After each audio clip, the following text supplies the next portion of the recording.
over 10% of the time. So it's kind of a feel each day for the breaking ball. We'll see which guy has the best command of his split. If Shota does today with the fastball, could be a very good day for the Cubs. Coom, thank you. The roof is open. It's cloudy and 68 degrees in Seattle. Coming up, the bullpen next on The Score and the Northwestern Medicine Cubs Radio Network. Hey Cubs fans, it's Dancy Swanson. Listen to every game here on the Chicago Cubs Radio Network. Since 1962, Fitzgerald Equipment has kept businesses moving with forklifts, rentals, and expert service. Featuring heli forklifts built to go the distance. Visit FitzgeraldEquipment.com. Trusted equipment powered by heli. Fitzgerald Equipment. Material handling handled. Proud partner of Cubs Radio. Coom here. Baseball's been around a long time. Since the 1800s, when pitchers threw underhand. You know what's been around even longer? Yuengling. Yuengling started brewing in 1829. People were drinking a cold Yuengling before baseball even existed. No box scores, no seventh inning stretches, just great beer that stood the test of time for 197 years. So next time you're at a ballpark, grab a Yuengling traditional lager, because just like baseball, legends stand the test of time. Yuengling is proud to be the official beer of the Cubs Radio Network. DG Yuengling & Son, Pottsville, PA. Imagine a tumor. Now imagine one nearly the size of a football invading your heart. Our team took on Mike's rare condition, removing the tumor and repairing the structures of his heart and pulmonary valve. Northwestern Medicine. Better. Oh, hey, Sarah. Did you hear my daughter Katie got Camper of the Week? That's a big deal. We got a big deal, too. Right, Mom? Honey, shh. What's that? Okay, that Hyundai Santa Fe, I only paid... Nice. Deal's so right, it almost feels wrong. The Hyundai Getaway Sales Event. Get 0% APR for 60 months, plus 0 payments for 90 days, or 1.9% APR for 72 months on the Hyundai Tucson, Tucson Plug-in Hybrid, Santa Fe, or Santa Fe Hybrid during the Hyundai Getaway Sales Event. Offers end September 8th. Call 562-314-4603 for details. Did you know Skechers makes high-performance footwear for almost every sport you play? Here's what our athletes are saying. Hi, I'm pro basketball player OG Anunoby. I dominate in Skechers basketball. Skechers delivers championship-level performance. I'm WNBA star Jackie Young. Skechers keeps me quick, comfortable, and ready for anything. And you can get high-performance Skechers and hands-free slip-ins technology. Just step in and perform. I'm pro golfer Matt Fitzpatrick. I play in hands-free Skechers golf slip-ins. Find yours at a Skechers store, Skechers.com, or whatever high-performance sports shoes are sold. Surround yourself in color with Regal Select from Benjamin Moore. Rich, durable, and effortlessly beautiful. Find yours at your locally owned retailer. Visit BenjaminMoore.com today. This Friday, August 28th, head to CUBS Corner in Lockport after the game from 7 to 9 p.m. Meet Ron Coomer and hang out with Melissa and Austin from US 99. Enjoy Yuengling bucket specials and score some Yuengling swag. Don't miss the postgame party next Friday night at CUBS Corner with Yuengling Flight, the next generation of light beer. Cubs in Seattle. This is the Cubs Radio pregame show driven by your Chicagoland and Northwest Indiana Buick and GMC dealers. It is time now for the Inside Pitch, sponsored by Northwestern Medicine. What makes us better makes you better. We say hello to Score Baseball insider Bruce Levine. Despite giving up a game-winning home run Saturday, Jacob Webb has been one of the top bullpen pitchers in the game. But having pitched 4 times in the last 5 games will likely find him not available today. With the return of Daniel Palencia to Craig Counsell's pen, marquee color analyst Jim Deshaies, a guest on the Scores Inside the Clubhouse, gives you a closer plan for the near future. I think, Craig will just watch and evaluate, he and Tommy.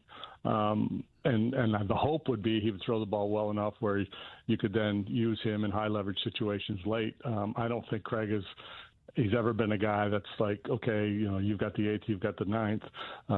Webb, for me, becomes really valuable against a pocket of left-handed hitters because of his changeup.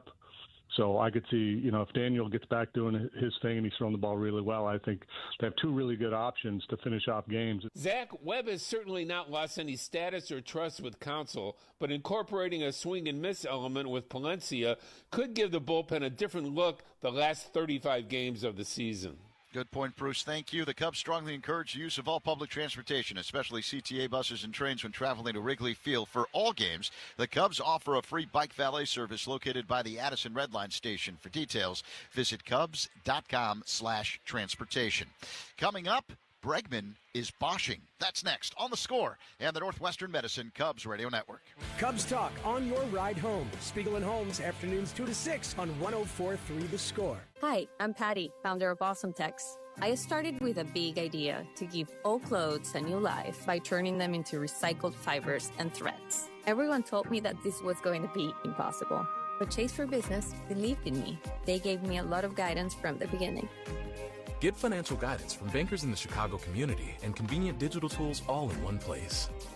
Learn more at chaseforbusiness.com. Make more of what's yours. Real customers compensated. JP Morgan Chase Bank, N.A. member FDIC. Hey, Chicagoland. Get with a winning team. The all-new Toyota on Edens. One of Chicagoland's fastest-growing Toyota dealers. Puedes ser el dueño de grandes momentos del béisbol. MLB Auction te permite participar en la subasta de bates, bolas y jerseys autografiados, con artículos de tus equipos de grandes ligas favoritos, leyendas y jugadores. Visita auctions.mlb.com. Somebody help me. Little guy got a souvenir, and he's got a tale to tell. Mom's just kind of oblivious to the fact that she's struggling. It's a rather lengthy one. She is very attentive so far as this long story draws out. That young man looks like he was given some signs. Oh no, he's actually copying the pitcher, isn't he? He's just going to give up. He's going to give up and pretend this is what he wanted to have happen. He's in a tent right now. He's going to hang out in here. Let's open this up. Take a look at what we find. Looks like we've got Lauren Shahadi. Animation is great. We got Robert Flores, one of the stars of MLB Central with Lauren Shahadi. Then we got Mark DeRosa. Look at that. He looks like Superman, does he not? Right? He was when he was with the Cubs. Harold Reynolds looking ripped in a tracksuit in Studio 42. There I am. The hair's all I know this guy. Look at that jawline.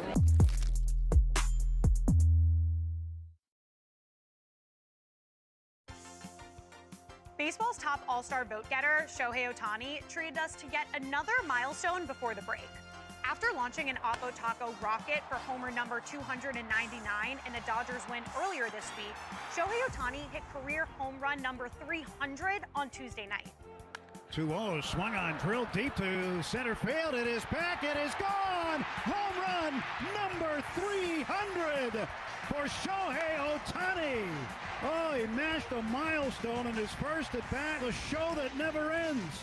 Ohtani becomes the first Japanese-born member of the 300 homer club, but the hitting is only half the show.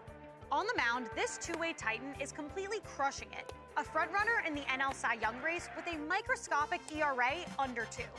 So he's pitched and hit the Dodgers to a double-digit lead in the West. A 4-time MVP firmly on his way to a high 5, Ohtani isn't just rewriting history, he's kind of making it look easy.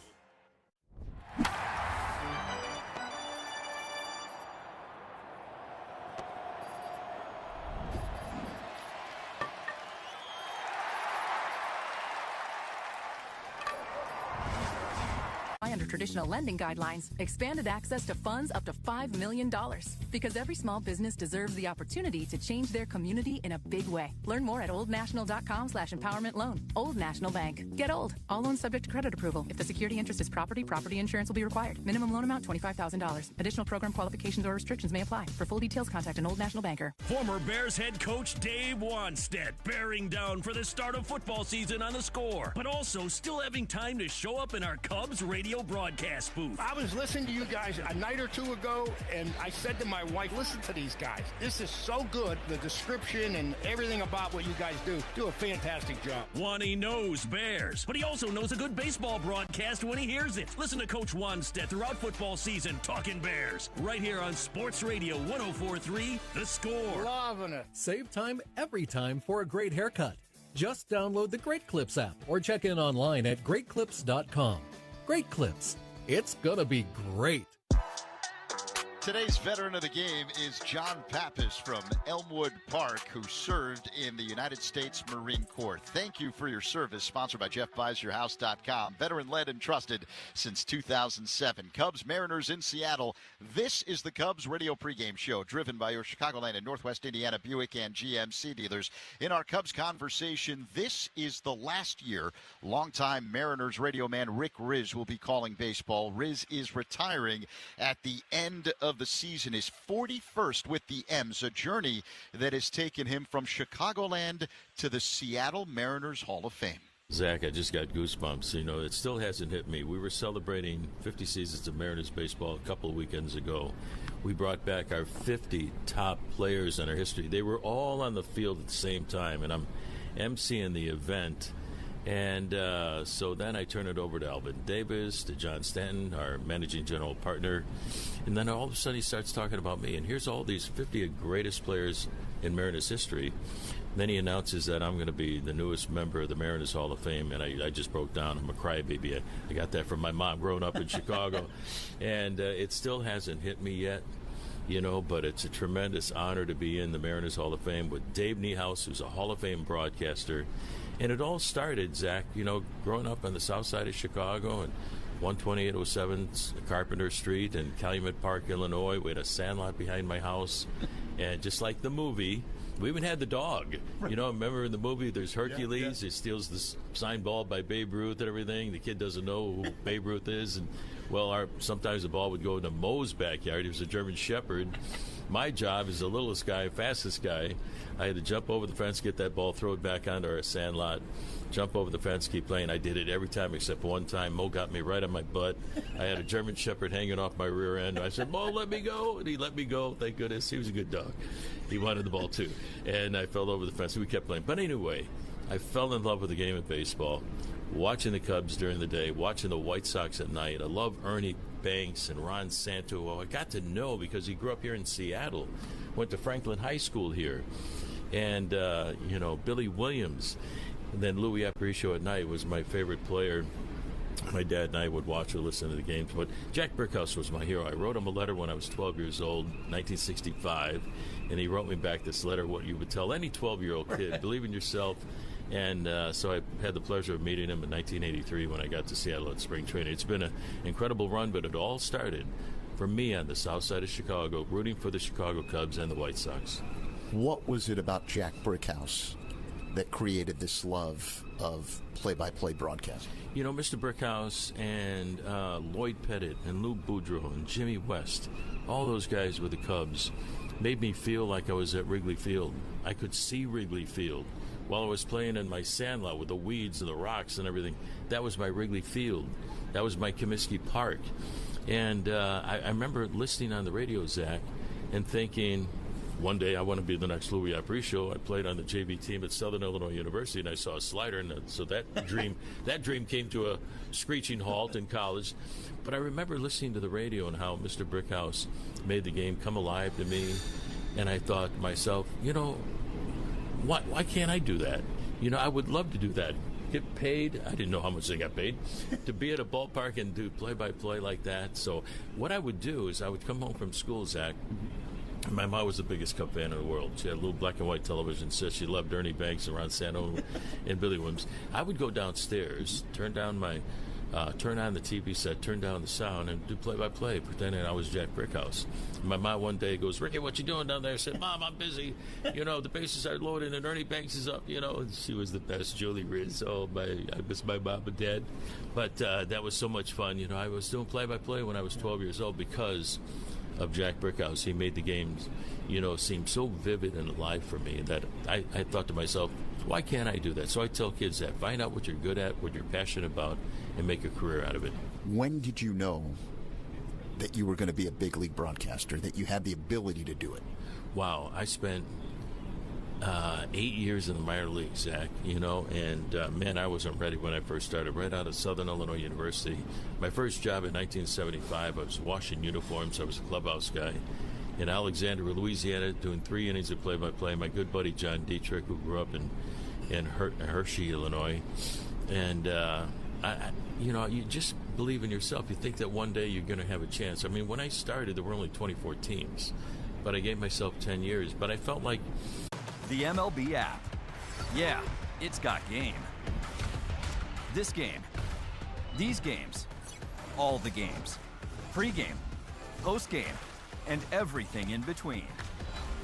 This is baseball your way. With real-time stats, scores, breaking news, and custom content that hits every time. Because you choose the teams and pick the players you want to follow. So when they catch it on the field, you catch it on the app. You could describe Tulsa as a big, small town or a small, big city. Tulsa is a very mixed city of arts and film and sports. I mean, it's a true melting pot of all kinds of things. Professional baseball in Tulsa, it's actually older than the state of Oklahoma. It's nice to play in front of, fans that you see on a daily basis.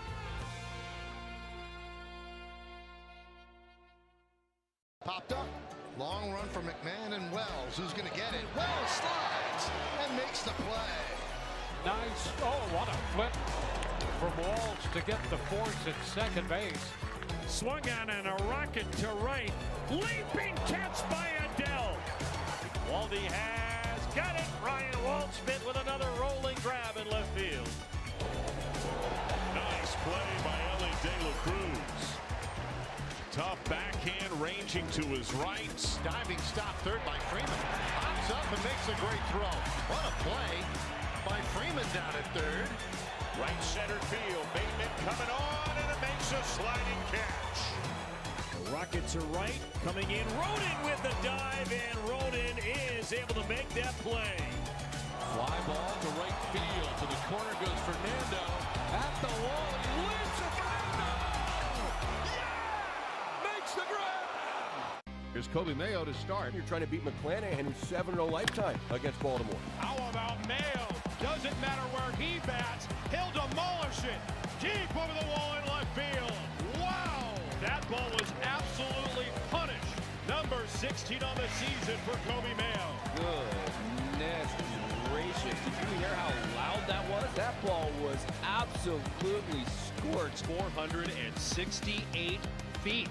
Absolute bomb. Believe it. And to be in there with Dave Niehaus is remarkable. We're the only two non-players in the Mariners Hall of Fame. But to be in there with Ken Griffey Jr. and Ichiro, Alvin Davis was the first, Lou Piniella, Jamie Moyer, Randy Johnson, Dan Wilson, and the others, it's just, it's really hard to believe, and I guess it'll sink in when we have the official ceremony next year. But it's been a real joy. The best part of the job is being with guys like you, with Pat, and with you, Zach, and Ronnie Coomer, who I've known forever, now doing the games on radio as a player with the Minnesota Twins and the Cubs, and that's been the best part of this game, and being with the fans. Congratulations. A Chicago kid done right. Thank you. From that Sandlot, 12807 South Carpenter Street in Calumet Park, Illinois, to the major leagues. If I can do it, you can do it. I'm so happy for you too, Zach. You're outstanding. A heartfelt thank you to Seattle Mariners Radio Hall of Fame man, Rick Riz. The Cubs collab with Chicago's own Allison Wonder is back for year 2 with new caps, apparel, and novelties, plus mini Wonder pieces for the little ones in your life. Find it at ivyshop.com. Coming up, the Manager Show next on The Score and the Northwestern Medicine Cubs Radio Network. Hey Cubs fans, it's Ian Happ. Listen to every game here on the Chicago Cubs Radio Network. Want to rethink what's possible? How about being an investor? Not just in your future, but in the future. Well, it all starts with Invesco QQQ. For more than 25 years, this single ETF has given investors a direct line to the NASDAQ 100. That's 100 leading innovators behind advances in personal tech, science, and robotics, just to name a few. And you can access it all with Invesco QQQ. Let's rethink possibility. Invesco QQQ is the proud ETF partner of the Chicago Cubs. There are risks when investing in ETFs, including possible loss of money. ETFs' risks are similar to those of stocks. Investments in the tech sector are subject to greater risk and more volatility than more diversified investments. The NASDAQ 100 Index comprises the 100 largest non-financial companies on the NASDAQ. You can't invest directly into an index. Before investing, consider the fund's investment objectives, risks, charges, and expenses. Visit Invesco.com for a prospectus containing this information. Read it carefully before investing. Invesco is not affiliated with the Chicago Cubs. Invesco Distributors, Inc. Facing the rising sun of our new day begun. Let us march on till victory is won.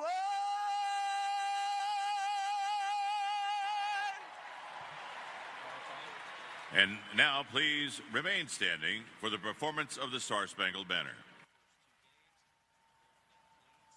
Oh, say, can you see by the dawn's early light what so proudly we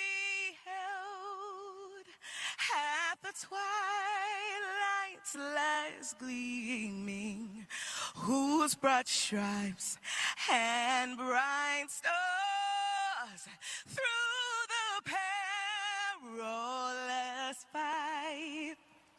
Oh, the ramparts we watched were so gallantly streaming, and the rockets regular, the bombs bursting in air, gave proof through. Bouncer to first. Bacher slipped and fell on the mound.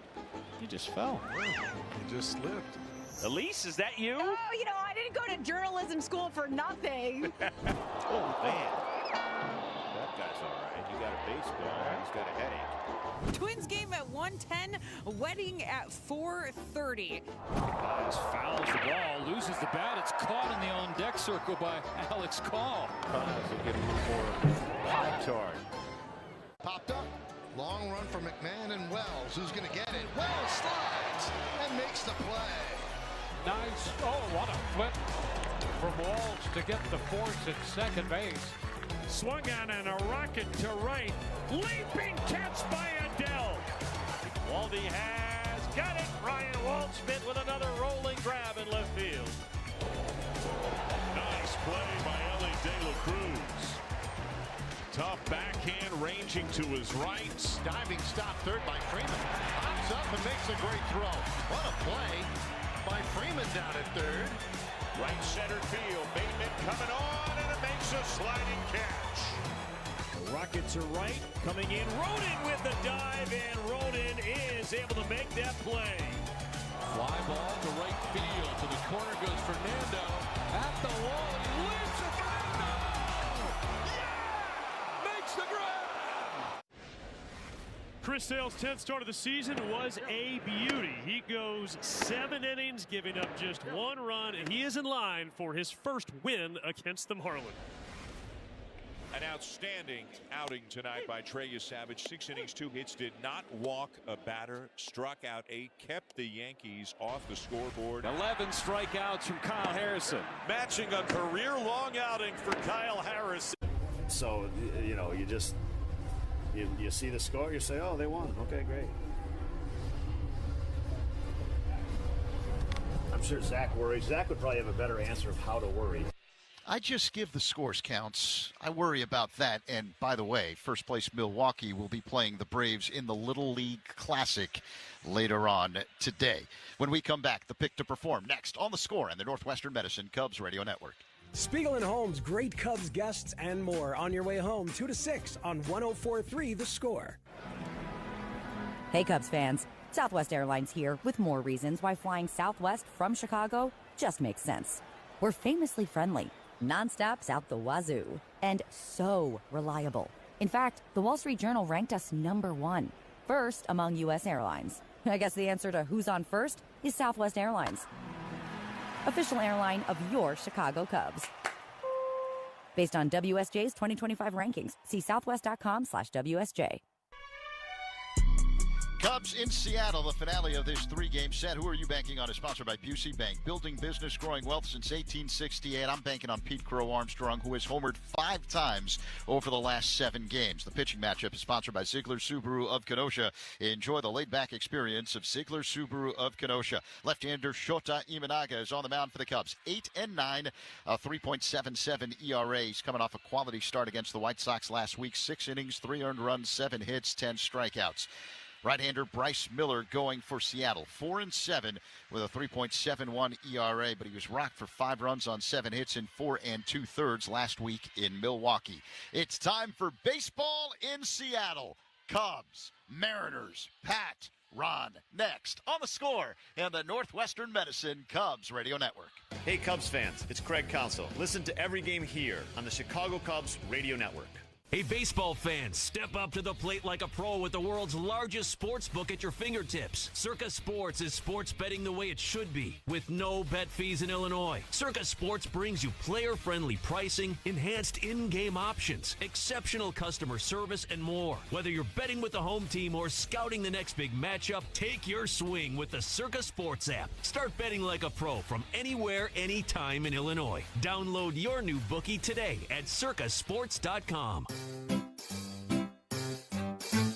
1877 cars. Now he called yesterday's home run apparently. Because he's a sorcerer or whatever that thing is for. Yeah, he's a wizard. Look, I know the highlight here is Brett Sullivan hitting the homer. Just tough to ignore the high wire act that we just saw unfold out there in the bullpen. And he tried to put it back in the glove. Oh, that's a great move. He tried to put it right back in the glove. Clanked it, hit him in the head, and oh no. That could be a home run. That's definitely a home run. That is a home run, almost Canseco style. Dirt can popped up. Dirt can may have popped up.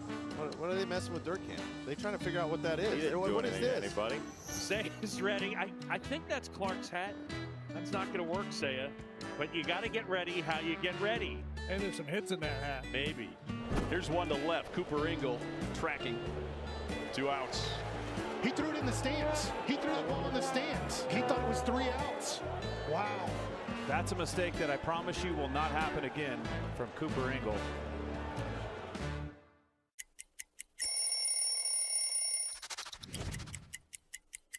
So Rockies is really like where my major league career really took off. You know, it was a special time in my life, 7 years with the team. And this jersey in particular, 2018 postseason patch on it here. So I've always kept all these jerseys with the patch on them because that's what it's all about, is getting to the playoffs and trying to win the championship. You know, the black jersey with the cutoff, not a lot of teams rock the cutoff anymore, but this is a jersey we wore all the time in Colorado.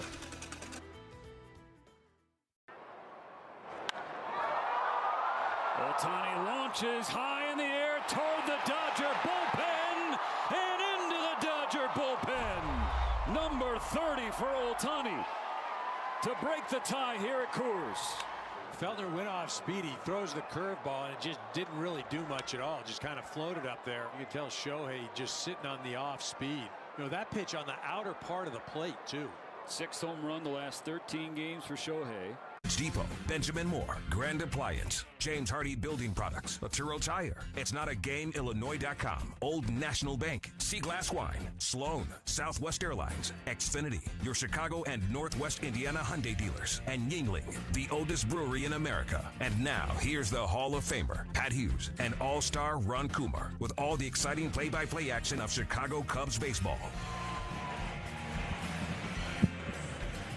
Chicago Cubs baseball is on the air from T-Mobile Park in Seattle, Washington.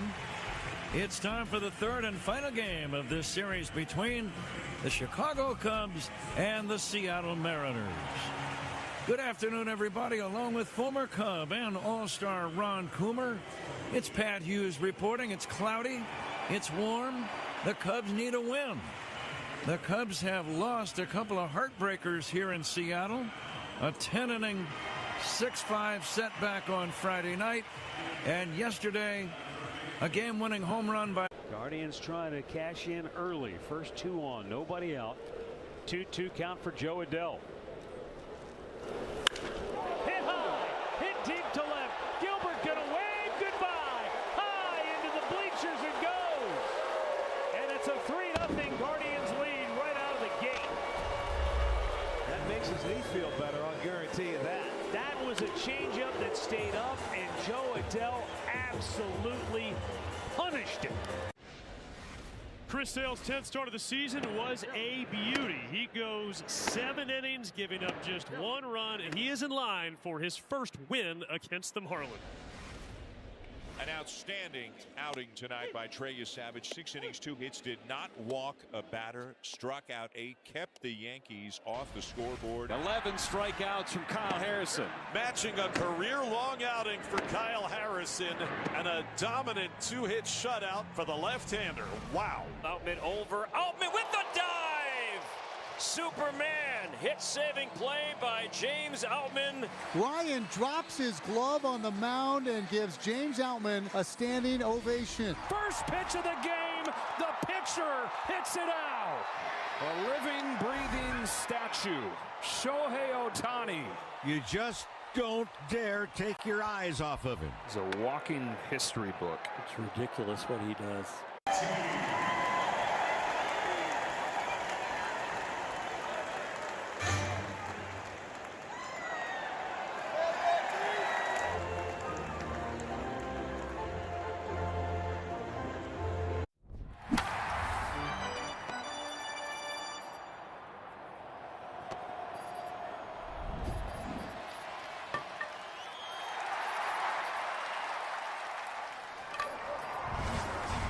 Decisions at third base. Another big crowd. We've had two enormous audiences here. 46,000 plus on Friday night, 45,000 and change yesterday. Cubs need a win. Let's see if that can happen today. We'll be right back to get it started for you right after this on The Score and the Northwestern Medicine Cubs Radio Network. Hey Cubs fans, it's Nico Horner. Listen to every game here on the Chicago Cubs Radio Network. Okay, all signed up. Easy. Now let's run payroll. What the? Hey girl, I'm you with more gusto. Nice. Who's that? New social media manager. Hired and onboarded with gusto. And spoiler, we're kind of famous now. Wait, we're famous? Oh, well, I'm famous. Payroll, benefits, and HR. Designed and built for small businesses. Choose a future with gusto. It's game time, and that makes it the perfect time for a Yingling flight.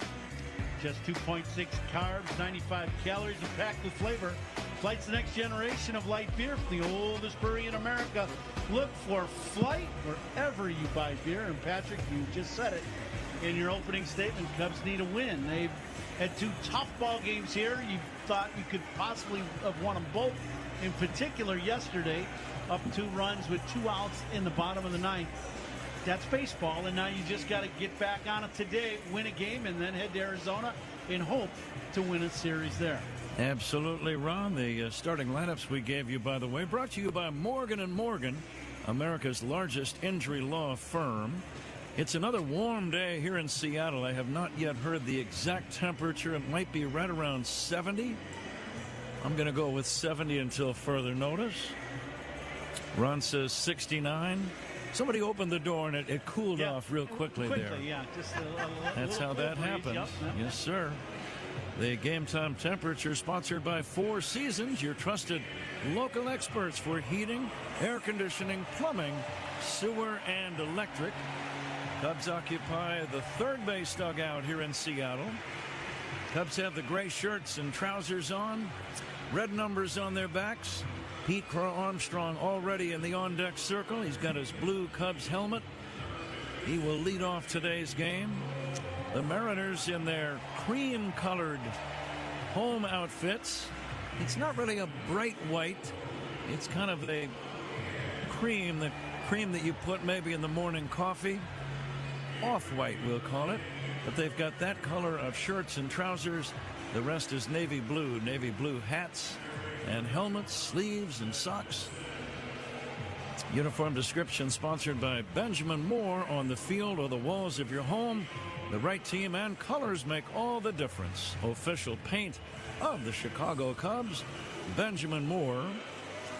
The umpires assigned to this series, Ben May behind the plate, Chris Conroy at first, Brennan Miller at second, and Ryan Blakeney at third. The announcement of the umpire sponsored by Old National Bank, where relationships and results matter.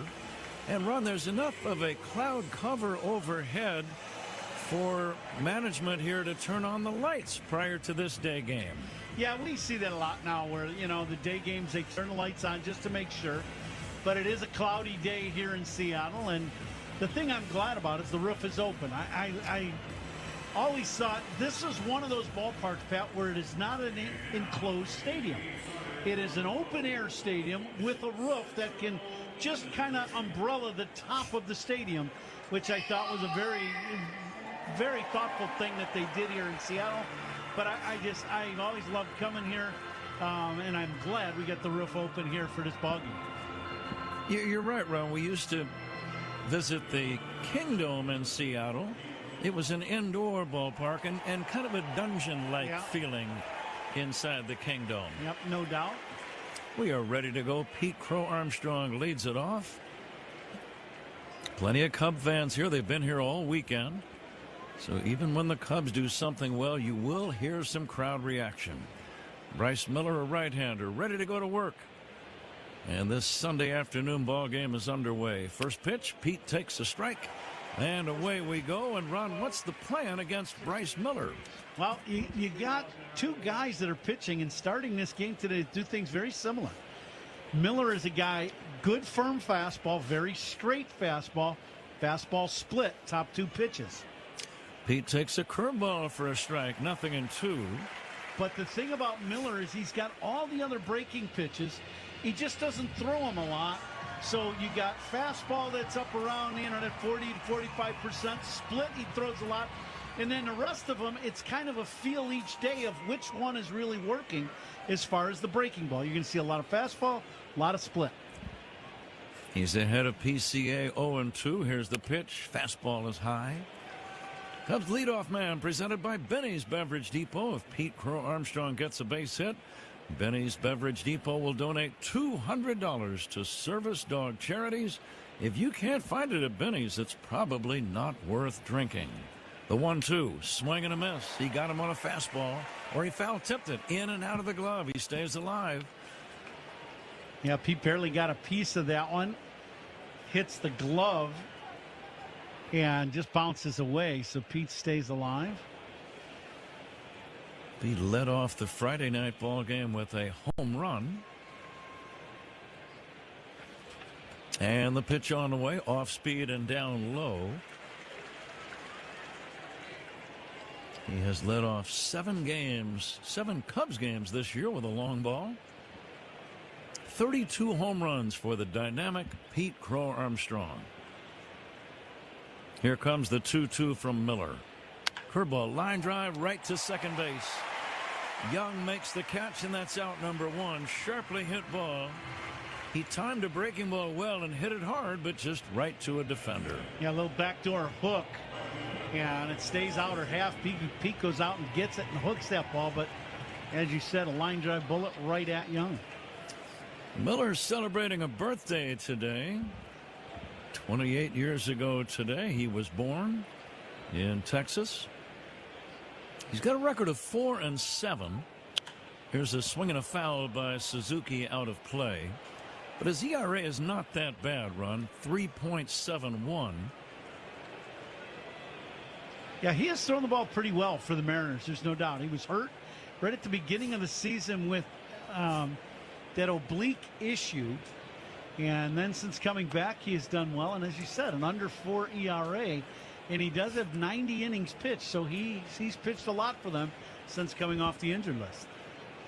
Here at home, he's been particularly effective. His home ERA is 2.09. Here comes the 1-1. Check swing on a low outside bender.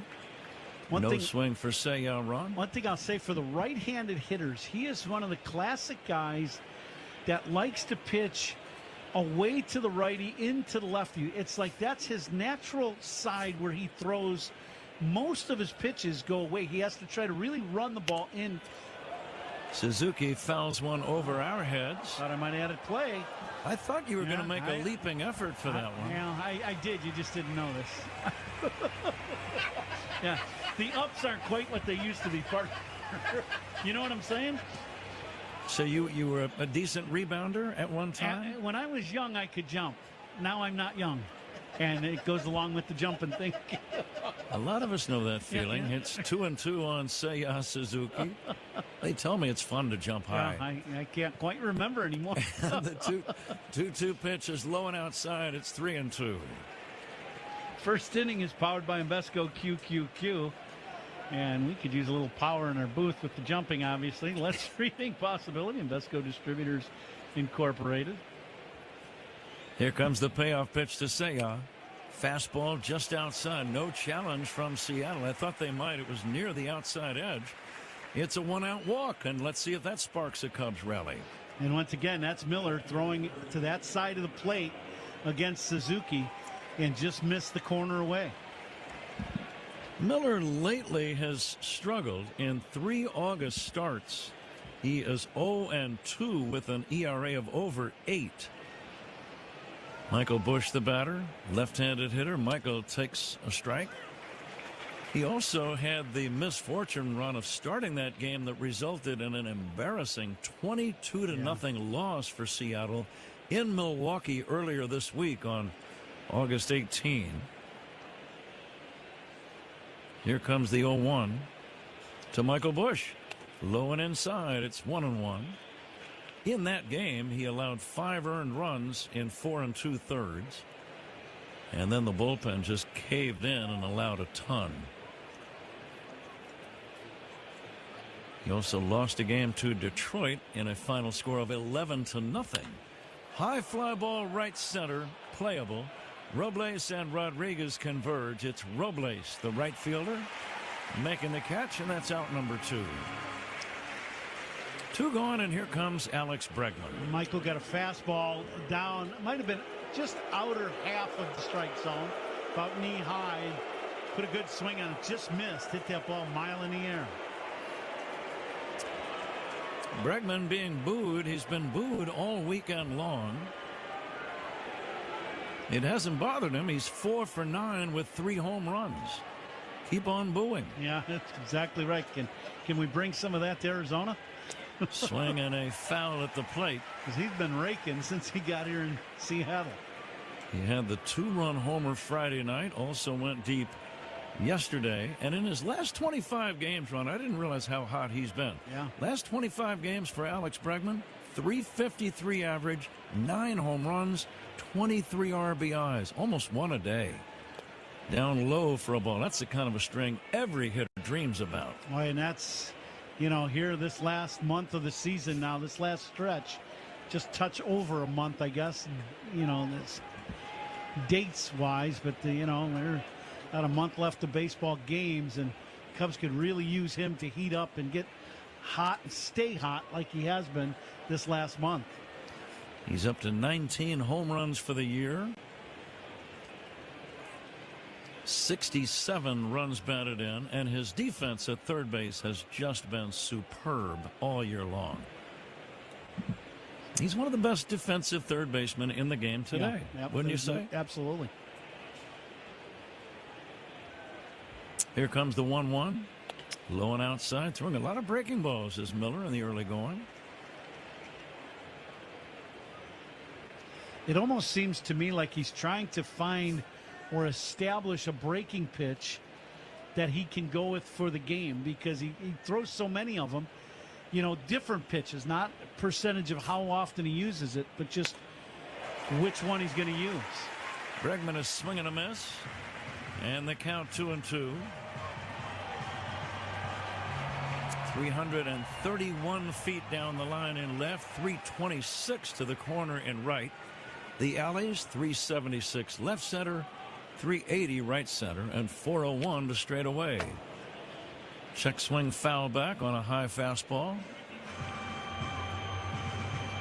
And another enormous crowd on hand. Boy, it's gotten loud here the last couple of games, Ron. Yeah, it's 46,000 the first game of this series. Yesterday, I think, right around, was it 45? 45 plus. 45. We're going to be up around that 40 mark again today. Bregman takes strike 3 call. Breaking ball hit the outside corner near the knees. Cubs don't score, leave 1 after a half. Cubs nothing. Mariners coming up on The Score and the Northwestern Medicine Cubs Radio Network. The Cubs play here on 104.3 The Score and the Northwest.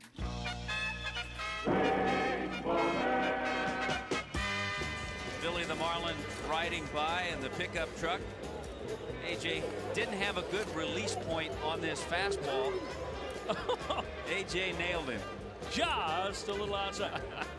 Look at the guys behind home plate, and it's their job to clean up the glass. And look at AJ playing the innocent. Oh, I got Soto. All right. Ooh. Austin Barnes, how do you like rings? Okay. All right. Young Jackson Holiday, just wait. Jackson Holiday's good. Rick Cerrone, great hitting coach now. Tony Gwynn. All-star. That's good. That's Spring a good break. card. These are like real ones. There's gum in it. 87, baby. This gum's from 1987? actually from 87. Go ahead. Take a piece of it. That's 1987. Oh my God, that is gum. It's gum. I'm not taking a bite of it. I'm not taking a bite of it either.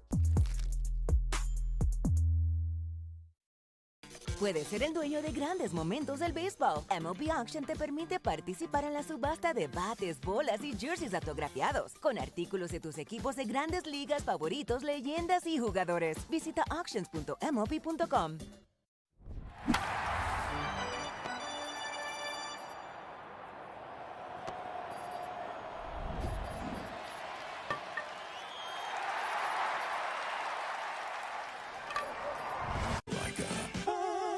With more than 150 majors, locked-in tuition, and one of the best college towns in the country, you can create your legacy at Illinois State University. Apply today at illinoisstate.edu.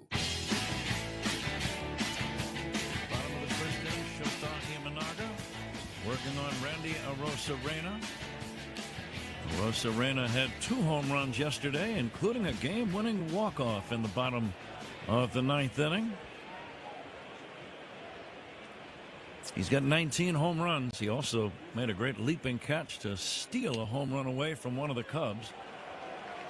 Yeah, he pulled back that high, deep drive from Amaya, hit 2 home runs. He had a 4-run differential in that ball game yesterday just himself by pulling one away in 3 RBIs with 2 bombs. Here's the 1-1. Good fastball in there for a call, strike 2.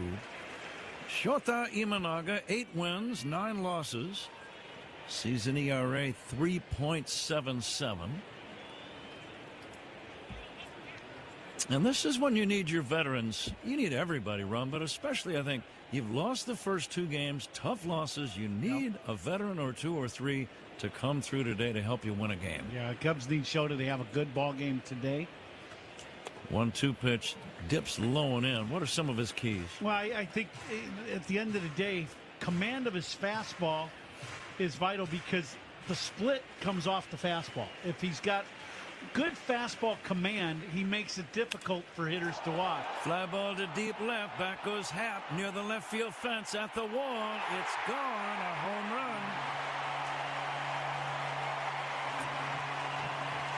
Randy Arozarena leads off today's game as he did yesterday with a home run, and he ended yesterday's game with a home run. He is red hot. Yeah, and this ball's hit very high and deep. Happer goes back to the wall, waiting for it to come down, and it comes down about 10 feet over the wall. I think this is a split right in the middle of the plate at the knees, and Arozarena stays back just long enough to hit it out of the ballpark. His 20th of the year. It's 1-0 Seattle. Bottom of the first inning. Dominic Canzone will take down low. Players talk about being in a zone. He's found it. Here comes the 1-0. There is a strike. Ron, I know you had some tremendous hitting streaks in your fine career. Mentally, how did you feel as that string or as that stretch was just getting underway? Well, you feel like everything they throw you see real well. And the other thing about that is you never miss your pitch. When you get a pitch in the zone to hit, you hammer it. And I don't mean just put it in play, but you hammer it somewhere. And that last pitch, it's right in the middle of the plate. Splits the plate in half at the knees. He didn't miss it. He hit it right on the barrel, and it ended up just out of the ballpark. And just the confidence probably is something you bring to the park with you. You know you're going to hit the ball. You just almost have that feeling like they're not getting me out today. That's just the way it is. Here's the 2-2. That's just outside for a ball. The Cubs will not challenge that particular call by Ben May, a good home plate umpire. 1-0 Mariners, bottom of the first. Nobody out. Full count delivery. Wrapped on the ground. Base hit center field. He might have chased ball 4. It looked like it was up near the shoulders. Momentary bobble by PCA. He gets it back in. It's a single for Canzone. Mariners lead 1-0. Nobody out. First inning, Julio Rodriguez, the batter. Yeah, high fastball, 90 miles an hour.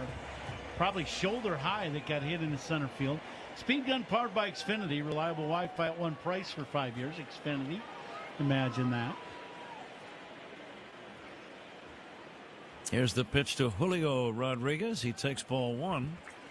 Cubs defensively playing him around towards right center. Big gap in left center field. Defensive alignment sponsored by Fitzgerald Equipment. Material handling handle. Learn more at FitzgeraldEquipment.com. And the 1-0. Swinging a high pop fly, foul, and out of play. Rodriguez has been kind of quiet in the first 2 games. 1 for 9. But we've seen enough of him, Ron, to know how much talent he has. 19 home runs for the year. Yeah, this guy's one of the elite talent guys in the league.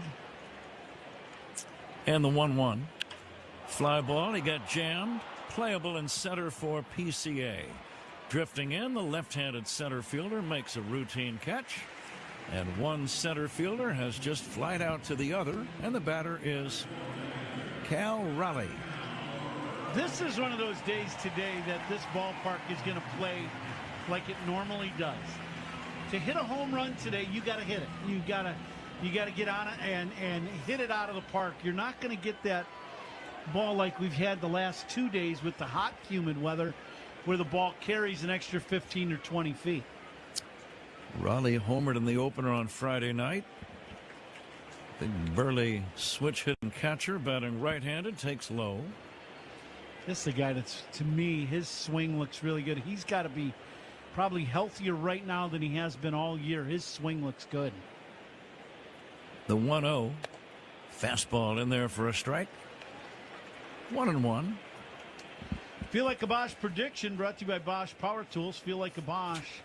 Okay, you two, anybody feel like you're in Bosching mode? I'm going to say the Cubs are going to salvage today's game and win one of the series. Here comes the 1-1. Chopper foul at the plate. Okay. 1-2. Not sure how it's going to happen, but I have a good feeling about the Cubs winning today's game. All right. I like it.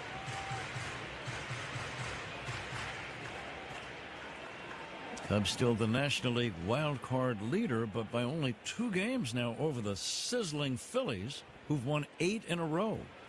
Swing and a miss. Beautiful changeup by Shota. And down goes Cal Raleigh. First strikeout of the game for the Cub left-hander. 1 away. 1-0. Make it 2 down now. 1-0 Mariners, and the batter is Josh Naylor. Strikeouts by Cubs pitchers are brought to you by Chicago and Northwest Indiana Hyundai dealers. Probably the best split Shota threw. That was to Raleigh to get the punch out. Naylor 1 for 8 in the series. Lefty to lefty. Here's a throw to first, not in time.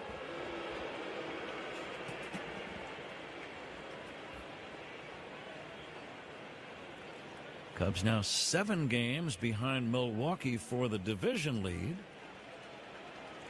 And now time called. Home plate umpire Ben May used his foot to scrape the dirt off of home plate instead of that little brush that most home plate umpires use. Might have a little sore back or something.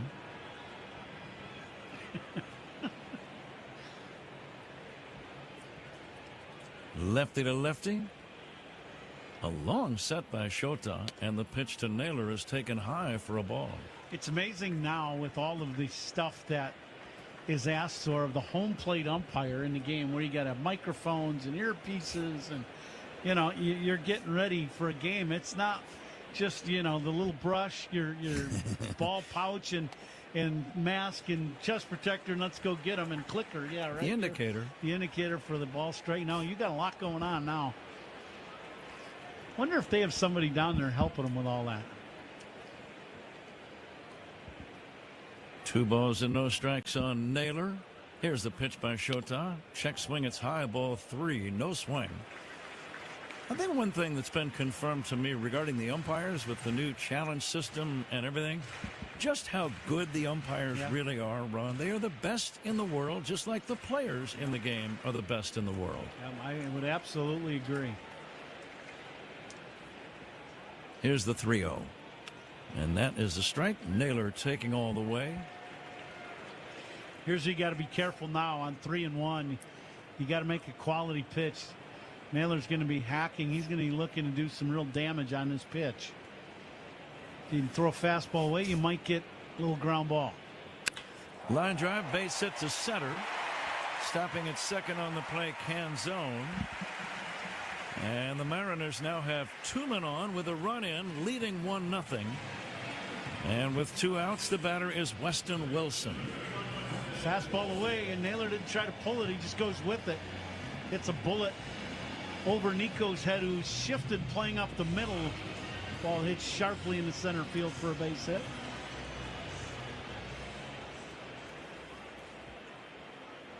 Shota from the stretch.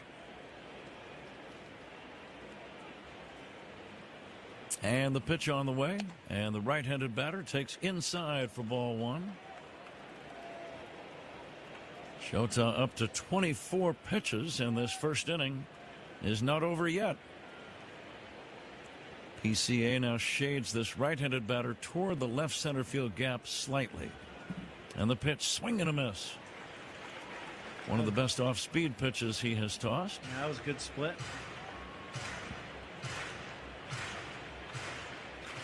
Wilson hitting .208. 4 home runs. He's driven in 11. Now the 1-1 from Imanaga. Lifted to right, should be playable for Suzuki. It is. Routine, in fact, inning over. Randy Arozarena hits a home run.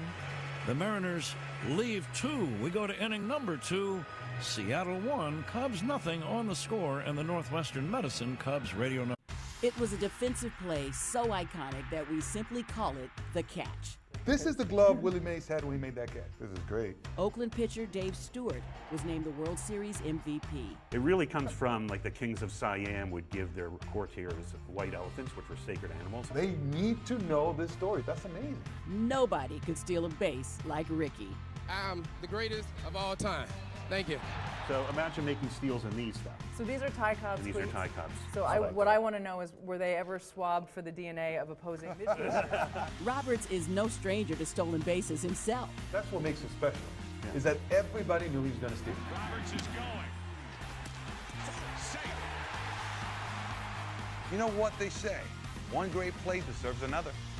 Go to baseballhall.org to plan your visit to the National Baseball Hall of Fame and Museum in Cooperstown, New York, and catch every episode of Hall of Fame Connections on MLB.tv. All your favorite games from MLB Play are back, bigger, bolder, and better than ever. Test your skills with daily puzzles like MLB Pickle, the Ultimate Mystery Player Challenge, and Immaculate Grid, where stats and strategy collide. Then in Spinball, build your roster, take on your friends, and compete for the weekly prize. Or be the first to beat the streak and hit your way to the $5.6 million jackpot. Plus, the all-new Daily Walk-Off. Lock in your players by category for the walk-off win. The game's official home for games is MLB Play, only on the MLB app and MLB.com.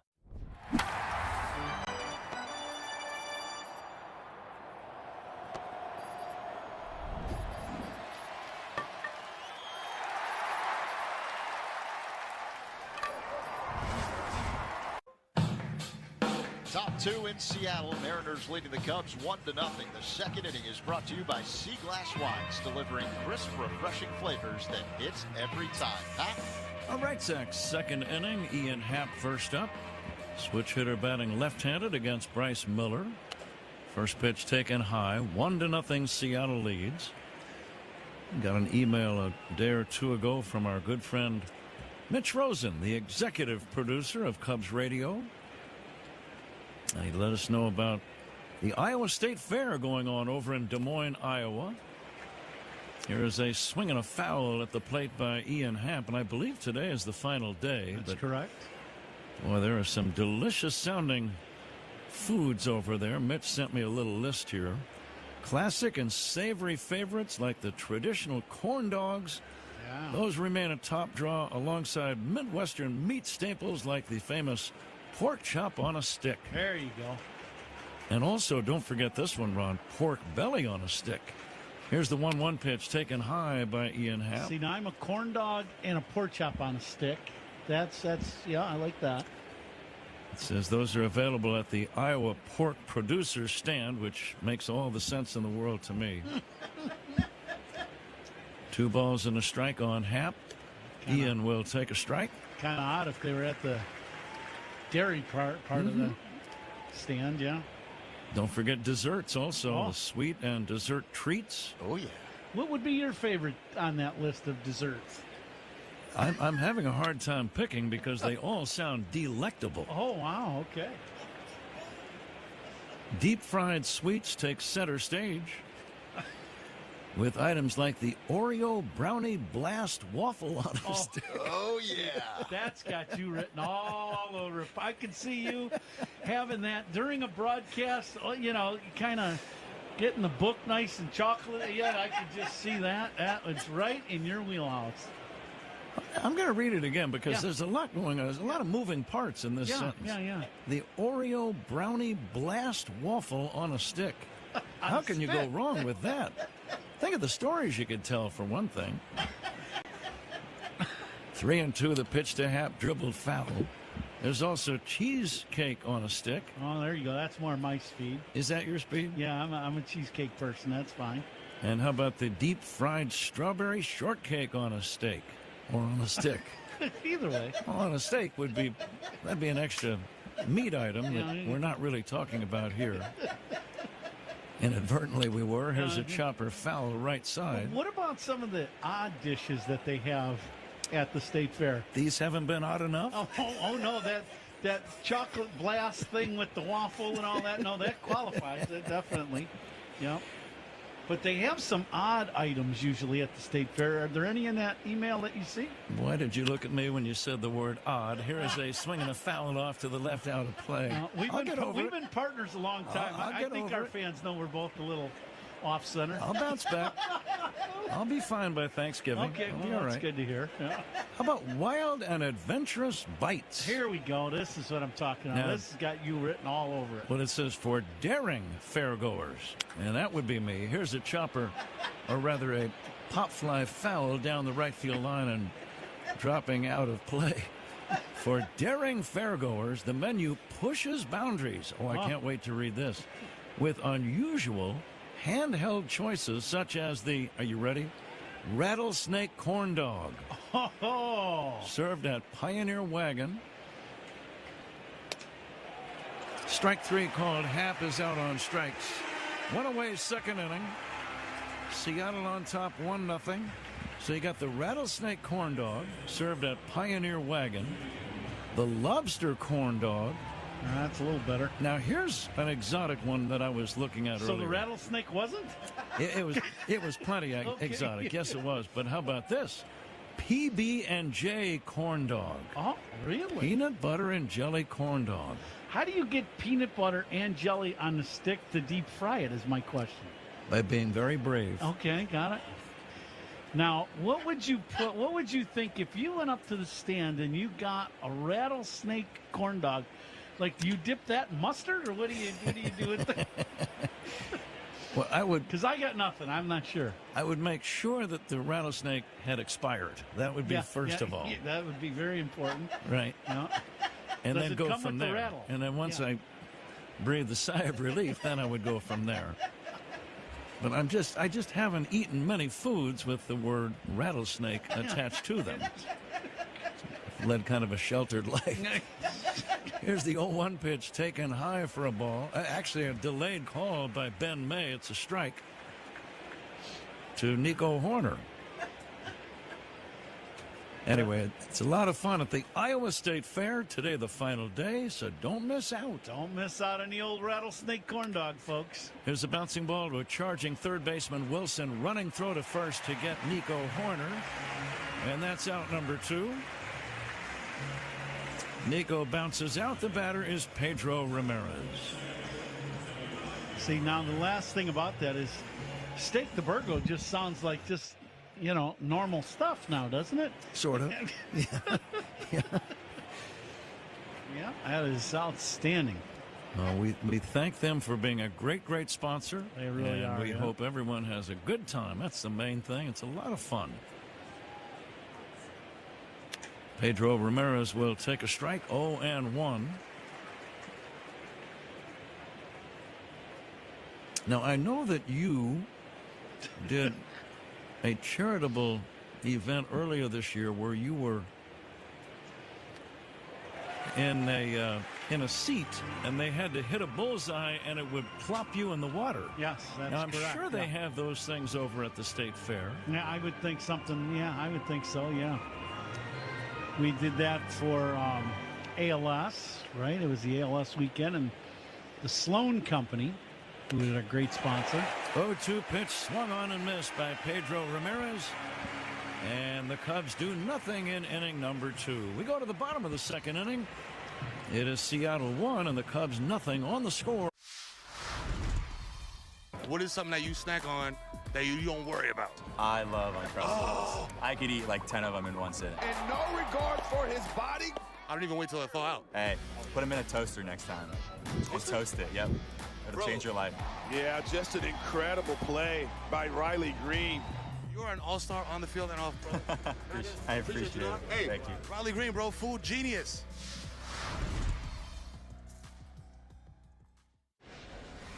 Chris Sale's 10th start of the season was a beauty. He goes 7 innings, giving up just 1 run, and he is in line for his first win against the Marlins. An outstanding outing tonight by Trey Savage. 6 innings, 2 hits, did not walk a batter, struck out 8, kept the Yankees off the scoreboard. 11 strikeouts from Kyle Harrison. Matching a career-long outing for Kyle Harrison and a dominant 2-hit shutout for the left-hander. Wow. Outman over. Outman with the dive! Superman, hit-saving play by James Outman. Ryan drops his glove on the mound and gives James Outman a standing ovation. First pitch of the game, the pitcher hits it out. A living, breathing statue, Shohei Ohtani. You just don't dare take your eyes off of him. He's a walking history book. It's ridiculous what he does.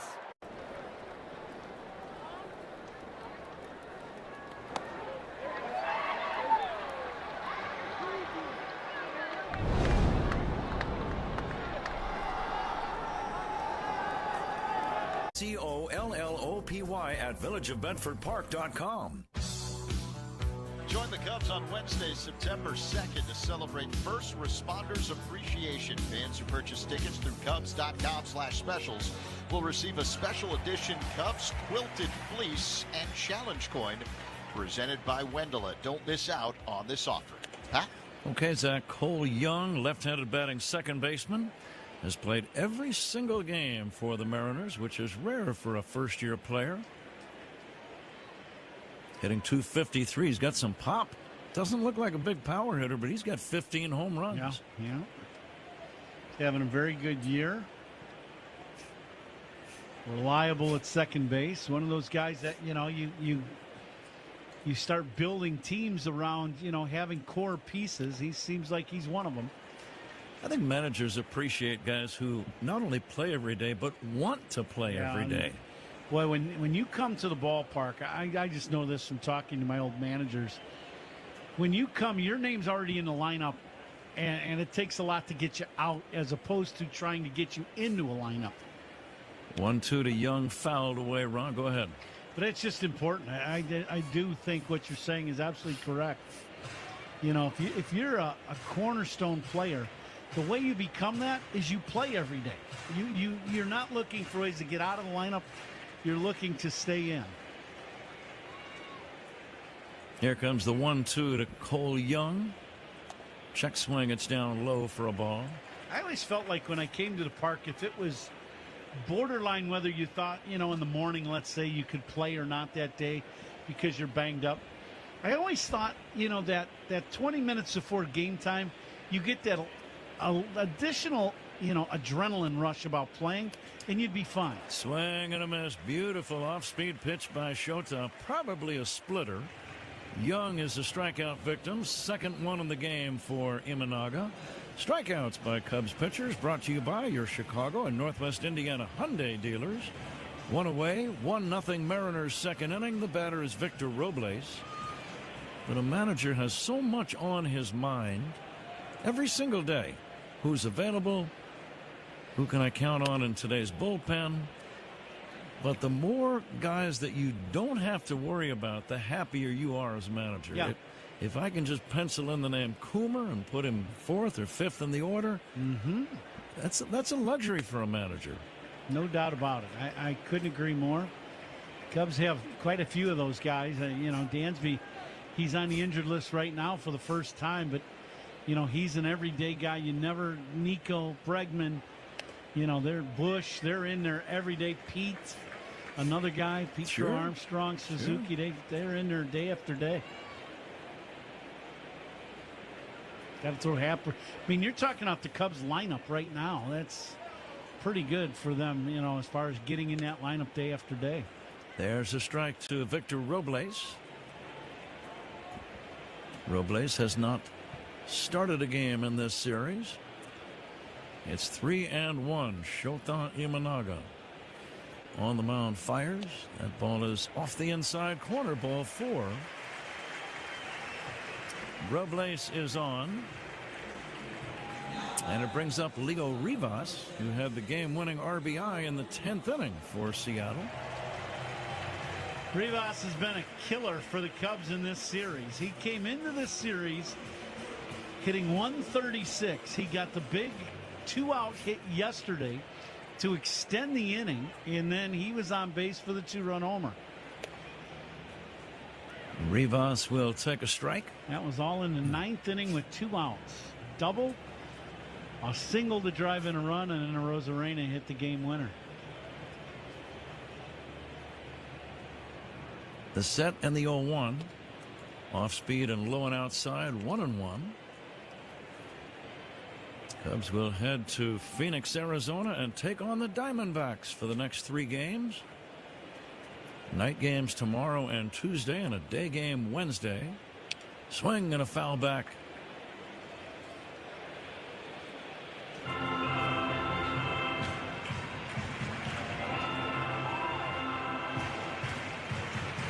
Arizona still hoping to move into that wild card picture.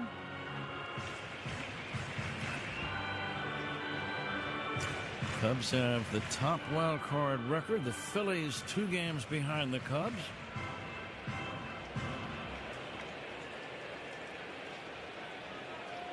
Now the 1-2 from Shota.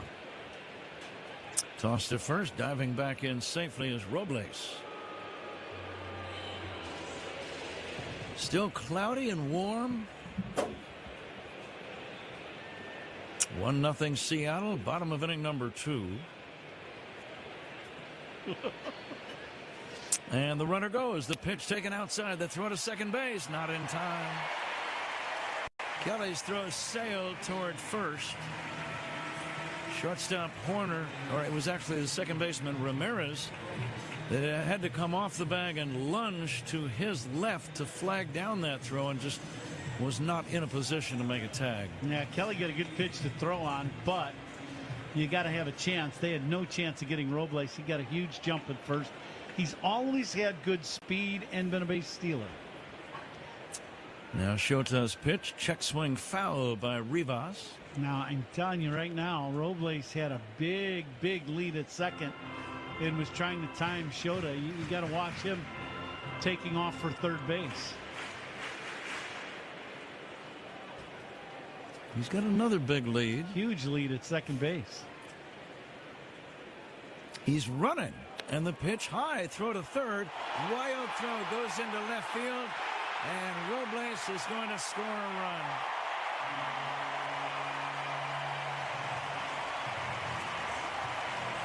Stolen base and a throwing error on the catcher Kelly, and Seattle now leads 2-0.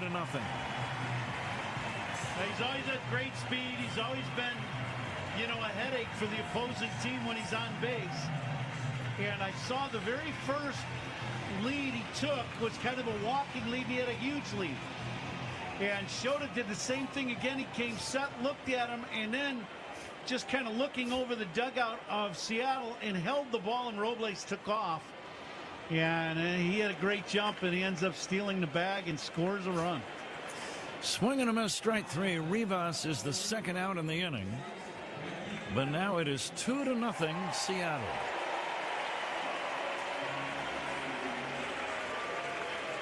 Throwing error on Kelly, E2.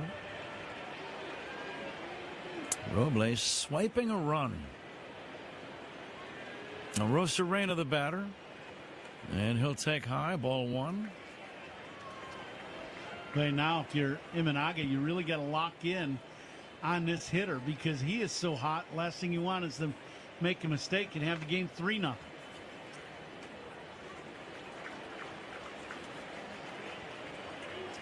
Ball 2-0 on Randy Arozarena.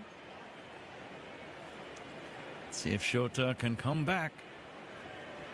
Here's the pitch on the way. And there is a strike. 2-1. Little high breaking ball. Starts out well up out of the zone. Comes down and into the zone.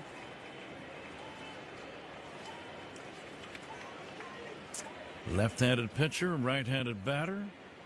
Arozarena takes inside. 3-1. Boy, that was a good fastball by Shota. That's where he wants it. He zipped that one right in under the hands of Arozarena and just missed.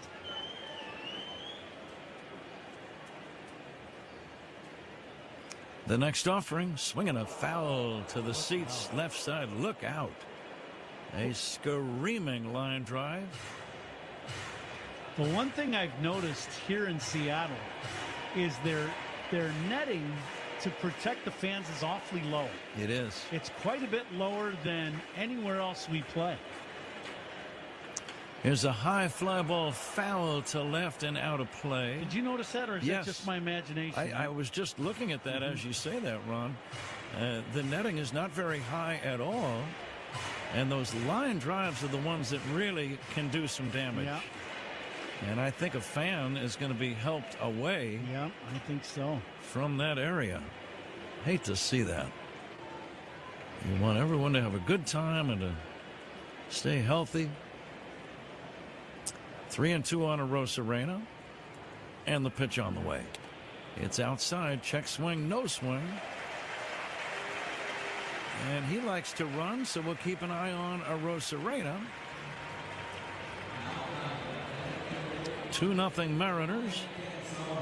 Tommy Hotovy will come out along with an interpreter. Yeah, I got a chance to look at that last check swing. I thought he went, to be honest with you, and then I saw it in the monitor.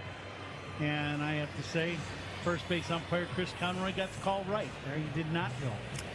The interpreter for the Cubs, Edwin Stanberry, speaks both English and Japanese, so he is the mediator. That would help, being a translator. Mm-hmm. You and I couldn't do that job. I'd like to try. Oh. I would hang out there to hear you try to do that. That would be fun. I think he said you should throw strikes. See, that's why you're in the Hall of Fame.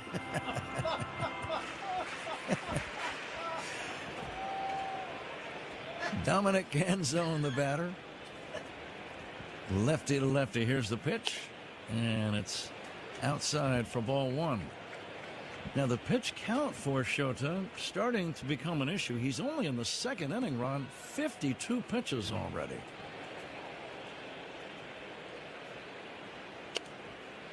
There's a delivery in for a called strike, 1-1. At this pace, he'll be lucky to go 5 innings. Yeah, absolutely.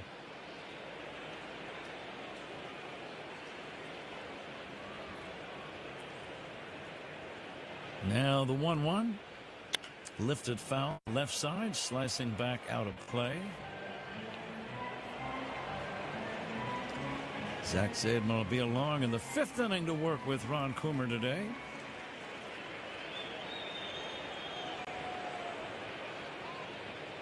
And now the 1-2 from Imanaga. Just a little bit low. He's having a hard time finishing off batters early in the game. Yeah, that last pitch, pretty good pitch, but just down, and Canzone didn't chase it.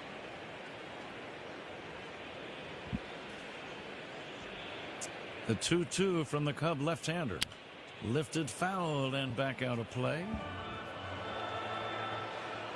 Well, the Cubs saw a very impressive string end yesterday as they had won 9 consecutive road series before losing yesterday's game, which guaranteed they would not win this weekend set. Here's the throw to first, not in time, but 9 in a row is a very impressive run. Yeah, it really is. Yep, they played great baseball on the road. It's hard to win road games. Yeah. Always has been. And win road series like that, 9 in a row. Now the 2-2. And it hits him. So the wildness is becoming an issue now with Shota. He's walked 2 and now hit a batter, and the pitch count continues to elevate. And we're going to pause 10 seconds for station ID. This is The Score and the Northwestern Medicine Cubs Radio Network. Covering the Cubs and all of Chicago's teams, Spiegel and Holmes, afternoons 2 to 6 on 104.3 The Score, and Odyssey Sports Station, WSCR, WSCR FM, and HD1 Chicago. Julio Rodriguez at the plate. Dangerous batter. Pops it up foul. Over by the first base dugout and out of play. And it's one of those things for Shota. You got to find that command. That ball that hit Canzone, that was a fastball that was called. They wanted it away from the left-handed hitter. Kelly was set up away, and the ball hit him in the tricep up and in. That's a pretty big miss. There is a strike. That's a good pitch. That was down and in. Perfect fastball on a corner. Not a single man has put the ball in play in the inning. 2 strikeouts, 2 walks, and a hit batsman. Now the 0-2 to Julio Rodriguez. From Shota. Swing and a miss. Inning over. Seattle gets a run. No hits. 1 error. 2 left. We go to inning number 3. Mariners 2, Cubs nothing on The Score. And the MLB app. Yeah, it's got game. This game, these games, all the games, pre-game, post-game, and everything in between. This is baseball your way, with real-time stats, scores, breaking news, and custom content that hits every time. Because you choose the teams and pick the players you want to follow. So when they catch it on the field, you catch it on the app.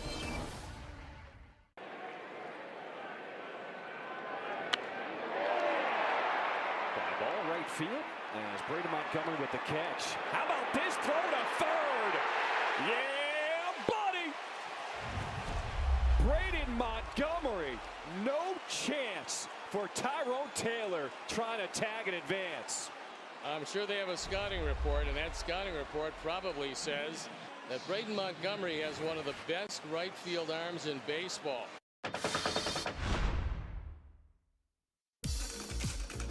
From about 1905 to 1925 or so, teams actually issued cardigans as part of their team uniform. In that era, knitwear was actually having a heyday in sports. Think of ski sweaters or Argyle sweater vests on the Gulf Green. And baseball decided to jump on the bandwagon and create cardigans.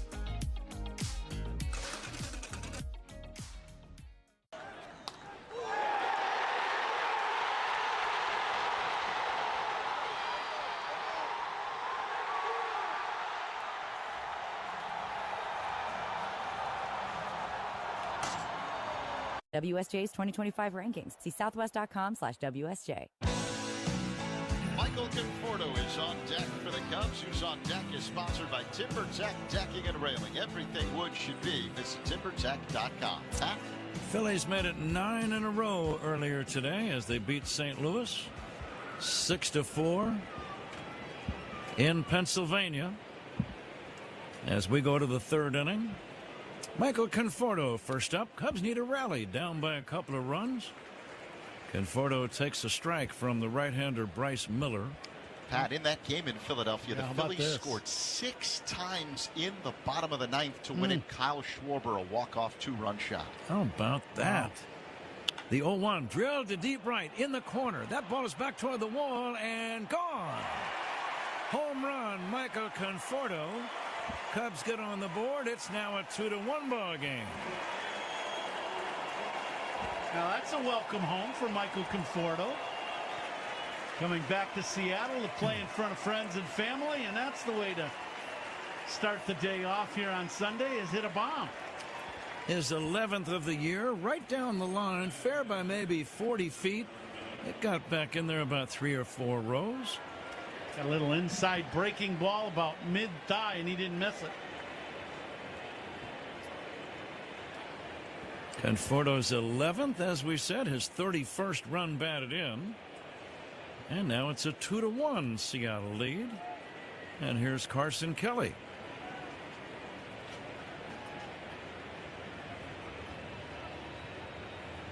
Miller will deliver, and Kelly fouls it back. Third inning brought to you by Consumers Credit Union. People who stand in your corner, stand up for you in your corner wherever you go. Consumers Credit.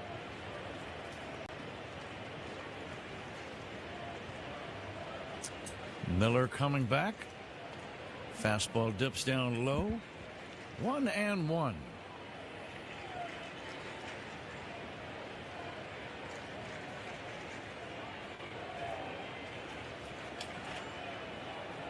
Here's the windup and the next offering. This pitch misses downstairs. And the count 2-1. Coming in live all season long from the Invesco QQQ broadcast booth. Proud partner of the Chicago Cubs. Still nobody out in the inning. The 2-1 to Kelly. Hit in the air to center. Pretty well hit, but it's playable in deep right center for the center fielder Rodriguez. He and Robles gently colliding in deep right center, but the ball caught by the center fielder. 1 down. Now, Ramirez, I don't know if he called. He just had this ball, and Robles was kind of camped under it, but the ball is caught. They kind of collided gently. Pete Crow Armstrong, the batter. Cubs and Diamondbacks. Next 3 games. I got some pitching matchups for you. Here's a swing and a miss by the Cubs center fielder. Pete lined out to second to begin the game. The starting times the next 2 nights, 8:40 in the evening, and then a 2:40 afternoon start on Wednesday.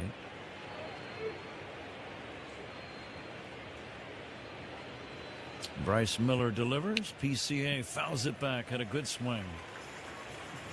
Tomorrow night, Kevin Gausman against Merrill Kelly. 2 veteran right-handers. Kelly's ERA for the year 5.37. Not used to seeing that behind his name. One of the true finesse starting pitchers in baseball the last 5 or 6 years, I would say. The Tuesday night game, Clay Holmes for the Cubs against Brandon. Now, I know how to say this name. There is a swing and a miss. He spells his last name P-F-A-A-D-T, and I believe it is pronounced Smith. Zach, am I close on that one? Oh, I can just tell you, you're really close. I would say just a little outside. Is it fought? Yes, that's how he pronounces it. As in, he fought the law and the law won. Who won, Smith? Brandon fought. Yes, Smith. When in doubt, go for a Smith. 1 ball and no strikes on Seiya Suzuki. So anyway, Brandon Fought is pitching the Tuesday night game. And then the finale on Wednesday at 2:40, Matthew Boyd against Eduardo Rodriguez. Rodriguez, now here's a guy quietly, do you know what his record is? How about 13-4? Oh, wow. 13-4 with a 2.61 ERA. Left-hander Eduardo Rodriguez of the Diamondbacks. It's amazing, Ron, how things can happen in the smaller markets that don't get nearly as much publicity, and yet they're amazing performances. Yep, absolutely.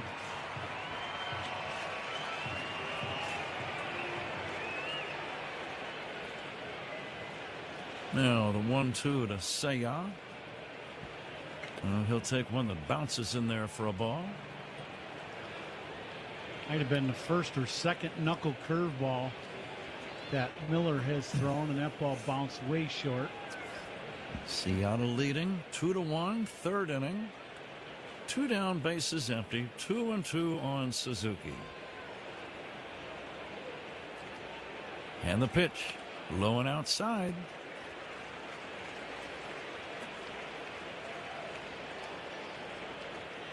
So it's a full count with Michael Busch hoping to get an at-bat. He's in the on-deck circle.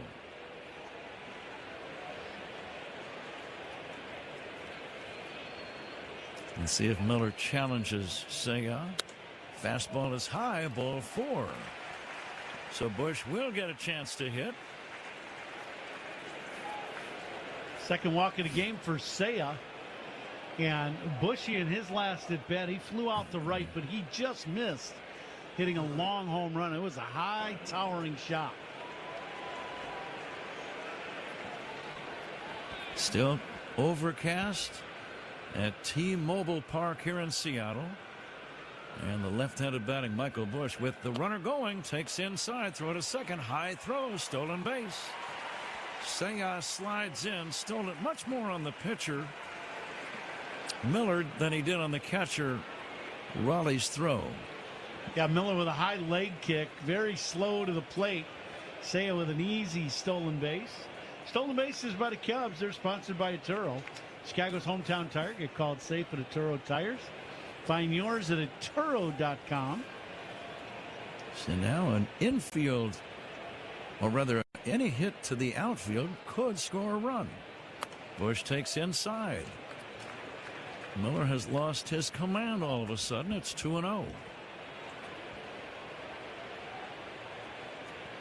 Whenever you see that run, you hope he makes a mistake right in the middle of the plate. Absolutely. Michael will be ready for a fastball here. Down low, 3-0. Green light or not? I would say yes. He got another slider on 2-0 down and in. I would think if Michael sees something he likes, go ahead and rip away. Miller from the stretch. The 3-0. Busch taking all the way. It's a strike. Fastball. 3-1. Scoreboard now telling the fans to get loud.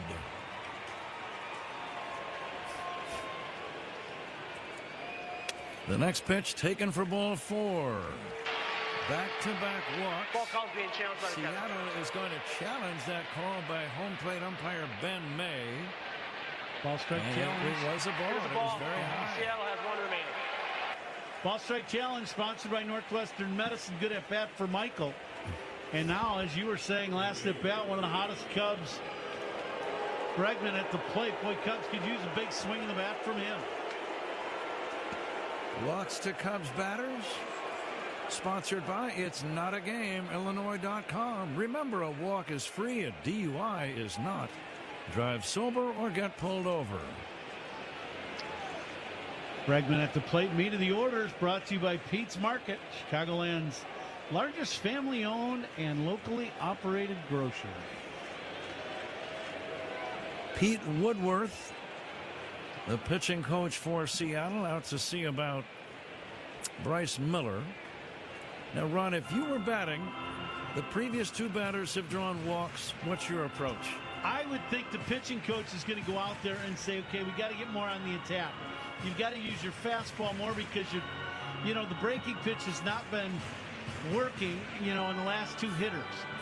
And if you're Bregman, now he's not been crazy wild. He's just been around the zone. I would be looking first pitch fastball. I'd be ready to hit it. Here's the stretch by Bryce Miller.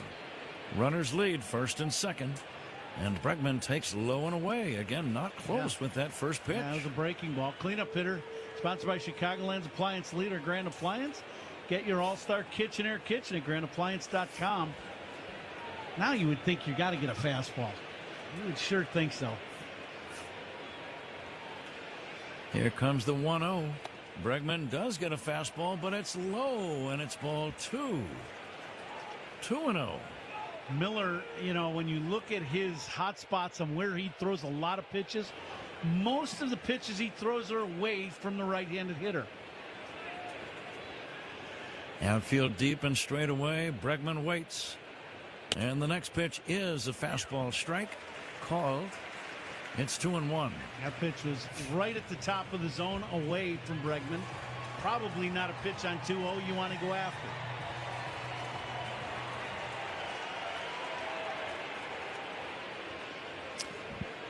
Now the stretch by the right-hander Miller in the pitch. Fastball high inside, 3-1.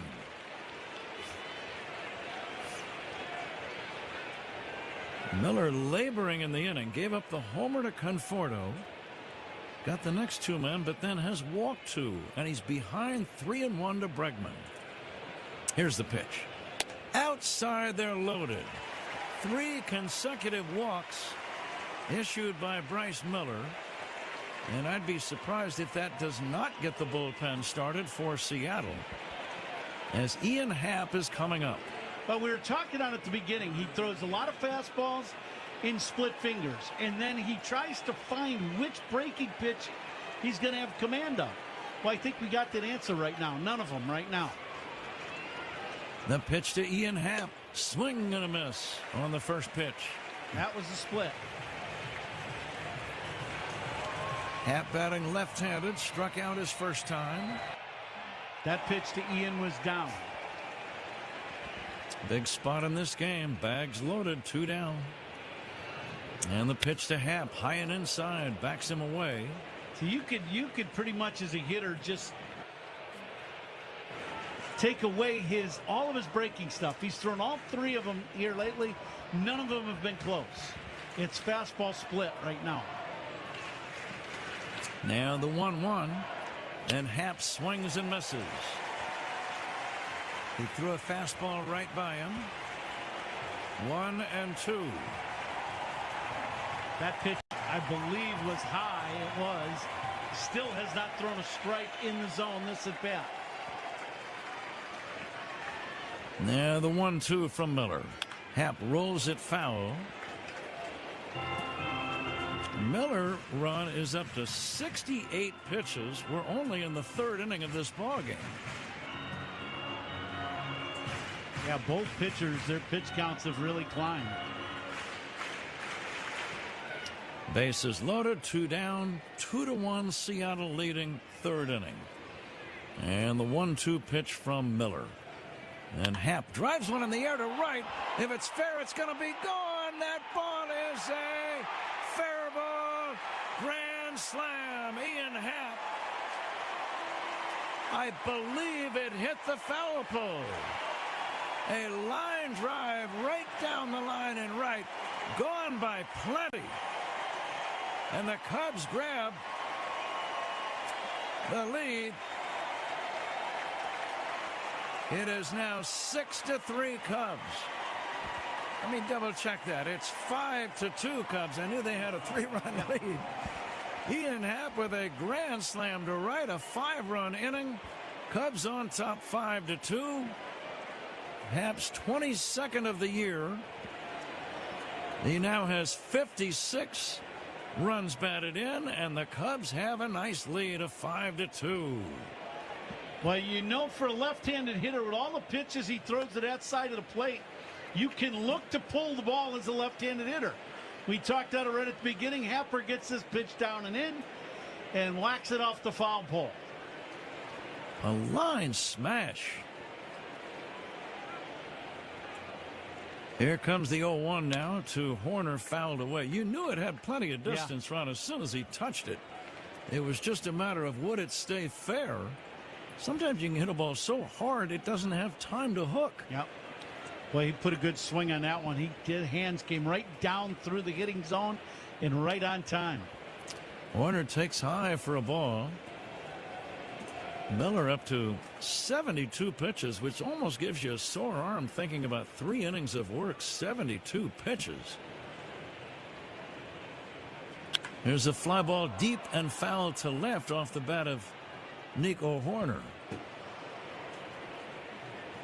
What a strange inning. Yeah, really is. How about 3 walks in a row? And then a grand slam by Ian Happ. Conforto led off the inning with a home run. And Horner will strike out swinging to end the inning. But it's a good inning for the Cubs. They put a high 5 on the board. 5 runs on just 2 hits, but they were both home runs. We go to the bottom of the 3rd. Cubs 5, Seattle 2 on The Score and the Northwestern Medicine Cubs Radio Network. Hey, Chicago, this is Alex Bregman. The MLB app. Yeah, it's got game. This game. These games. All the games. Pre-game. Post-game. And everything in between. This is baseball your way. With real-time stats, scores, breaking news, and custom content that hits every time. Because you choose the teams and pick the players you want to follow. So when they catch it on the field, you catch it on the app.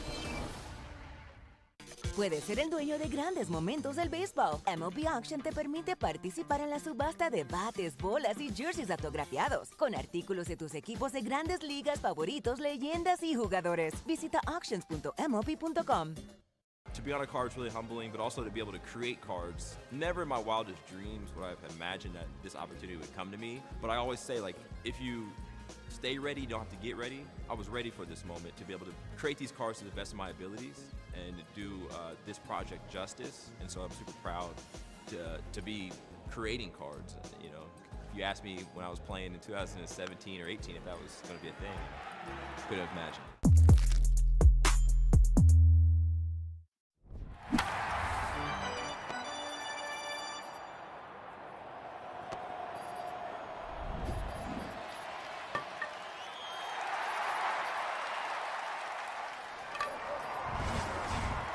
With 21 locations throughout Chicagoland, Pete's Market is your largest family-owned and locally operated grocer. No one does fresh like Pete's. Bottom 3 in Seattle. Cubs leading the Mariners 5-2. Cloudy, 72 degrees. Time and temperature sponsored by Circus Sports. Sports betting the way it should be with no bet fees. Pat? Cal Raleigh will lead off the bottom of this 3rd inning. So now Shota Imanaga, who had a long time to sit during his teammates' rally in the top of the inning, will go to work. He misses for ball 1. Raleigh batting right-handed, drives into deep left down the line, curling foul in the corner. That ball's well struck. It does go over the wall. It's just foul by a matter of a couple feet as it went right past the foul pole. We're going to play the Benny's Beverage Depot attendance game. If you can't find it at Benny's, you should probably just drop to your knees and sob uncontrollably. Wow. Very dramatic. Cal Raleigh lines one to center. That's a base hit. Dropping in front of PCA. Raleigh a leadoff single. And the batter, Josh Naylor. I'm telling you, Raleigh's swing looks good. He looks like he's back to his old self. He just missed a home run by a foot foul, and now a bullet through the middle. He has dealt with health issues all season long, and now he's back healthy. I'll say we've got 46,064 here today. Okay. Lefty to lefty now. Josh Naylor will take a strike. Naylor thought it missed, and he's going to challenge that call by Ben May. Ball strike challenge sponsored by Northwestern Medicine. It is a strike. Seattle It is a strike. And that ball barely touches the zone. So Seattle loses that challenge. Naylor had a single his first time. Bregman way off the line at third. Here's a check swing, no swing on a high fastball. I'm going to say 44,850. Sounded like you put quite a bit of time into that, Gus. Yeah, all of one pitch. I was still pondering the drop to your knees and sob uncontrollably. Mm-hmm. That got me. It's brought a tear to my eye. You've bounced back nicely, though. 1 ball and 2 strikes on Naylor. Here's the pitch. Dribbled foul. Boy, did he get jammed. That ball almost hit him in the thumbs. That's where you got to look down and make sure you still got both of them. Oh, man. That kind of hurts just watching it. You reach down to the ground, pick up your thumb, and put it back on.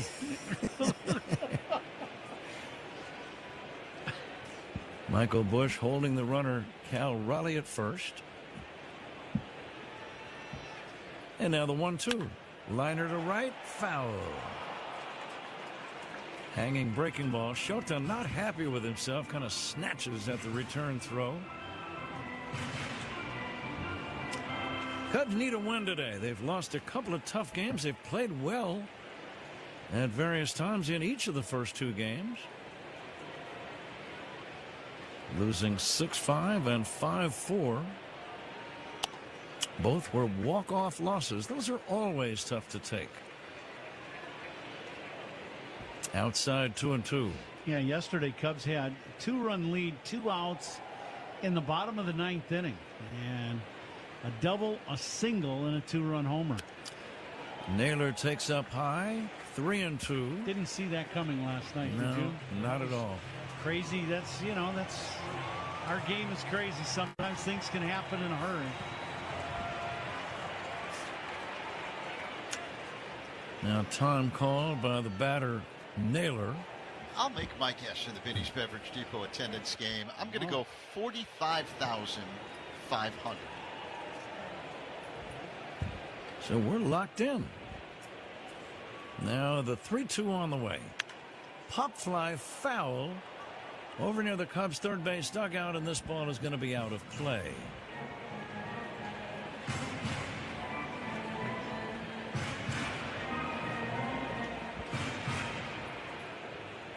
Cubs in need of a win today, have a 5-2 advantage. Bottom of inning number 3.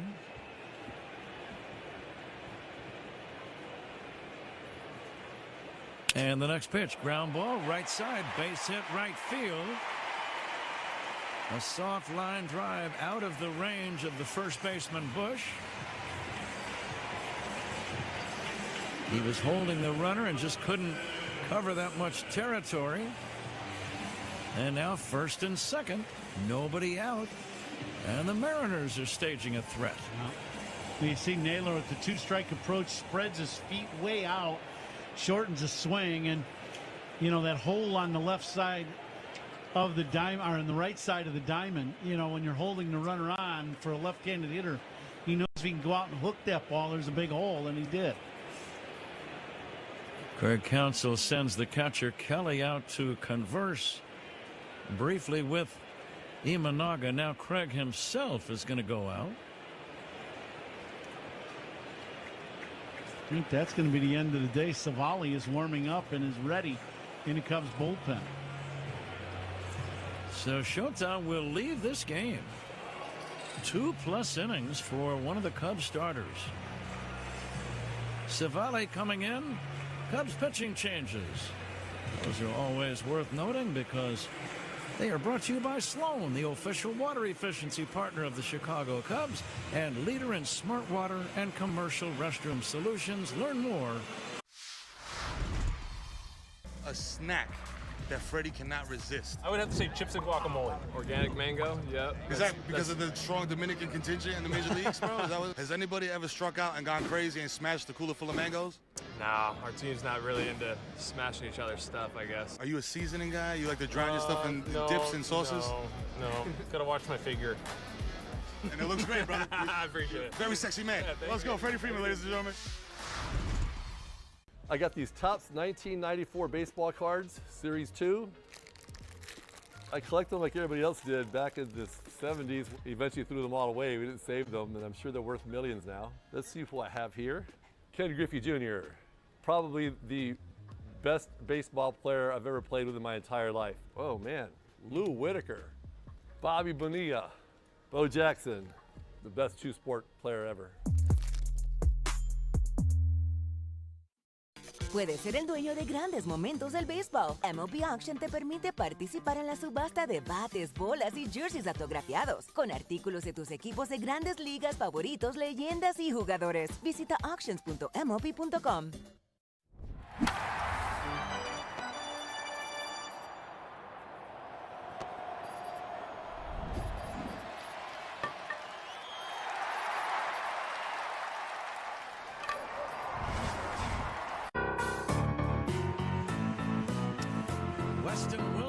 First up, or at least he'll be the first man to face the new Cub pitcher, Aaron Civale.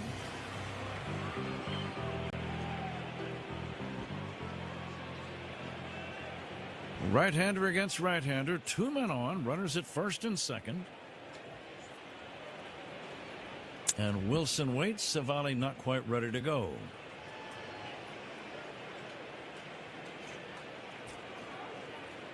So Shota Imanaga lasting only 2 innings today, 2+. Here's the ground ball to third. One hop, gloved by Bregman. Go to second. There's one. Over to first. Not in time. They get the middle man on the 5-4 fielder's choice, leaving runners at first and third with 1 away. Pretty good play by Bregman. Yeah, excellent play by Bregman. This ball's going down the line. He backhands this ball, makes a strong throw to Ramirez. Ramirez at a good turn, but Wilson with pretty good speed just beats the throw. Cubs keep the infield back with men at first and third. Cole Young, left-handed batting second baseman, steps in. And he'll take inside, ball 1. I see some guys in the Mariner bullpen loosening up, doing some stretching and light jogging out there. Yeah, both starting pitchers today just did not have their best stuff. Cubs lead 5-2, third inning. Here's a pitch blocked nicely by Kelly, but the runner from first will go to second. Kelly saved a run by making a great backhand stop. That pitch was a foot outside, or a foot inside and off the dirt. Kelly got a glove on it, so the runner at third could not score, but the man at first, Wilson, takes second. That is a wild pitch.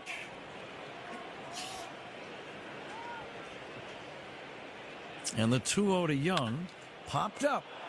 This is not deep enough to drive in a run. The second baseman, Ramirez, will make the catch. And that's as good as a strikeout, 2 down. Boy, that's a big pitch. Young got a pitch to hit and hit it a mile in the air. Civale stayed inside on Young.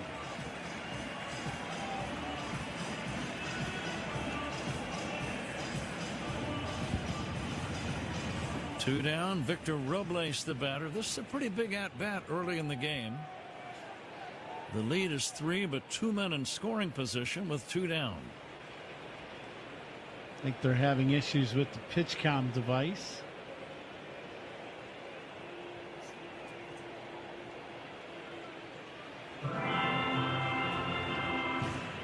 A new device is hustled out to Civale.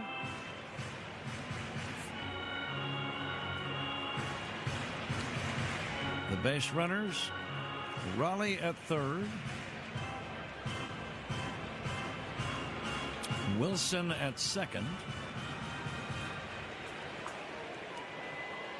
And Robles waiting for the first pitch from Savali. Cubs lead 5-2. Fly ball, left field, pop fly really, shallow left. Happ coming in, calling. And Happ, who hit a grand slam in the top of the inning, makes the catch to end the bottom of the inning. We go to the fourth inning. It's the Cubs 5 and the Mariners 2 on The Score and the Northwestern Medicine Cubs Radio Network. 6'3", 220 pounds, 23 years old. Swing and a high fly, belted. First pitch in the show. Baez homers. Look at that Cardinal dugout. It is not supposed to be that easy. Unreal. This is the energy. This is the excitement. This is the thump. What a swing of the bat. 449-foot shot. The first pitch he sees in the big leagues. High chopper, he fields, comes home. Strong throw, got him at the plate. Diving play by Horner. Beautiful play at short by Nico. Sliding play by McKinstry. Here comes the throw by Ben. Hey, got him at the plate. Barehanding Walt, and he throws him out on the run. Beautifully done. Williams throws to first. Phenomenal play by Aleka Williams. Wow. Going all out to first. Got him. Another electric play from Matt McClane. And a jumping grab by Paulie at third base. Nice play from Graham. To his feet, throw to first, hit time. Connor Norby has dazzled over at second base. And Estiari makes the catch. Full extension dive to the backhand of a dead sprint. Oh, what a diving stop by Mazzana. Comes up throwing and he gets Machado. Dives and he got it. What a play by Tyler Tolbert. Absolutely robbing Guzman. Lane just makes a great play running back right there. And he is out at second base. Harry Ford delivers. And Lindor's cut down for the first out.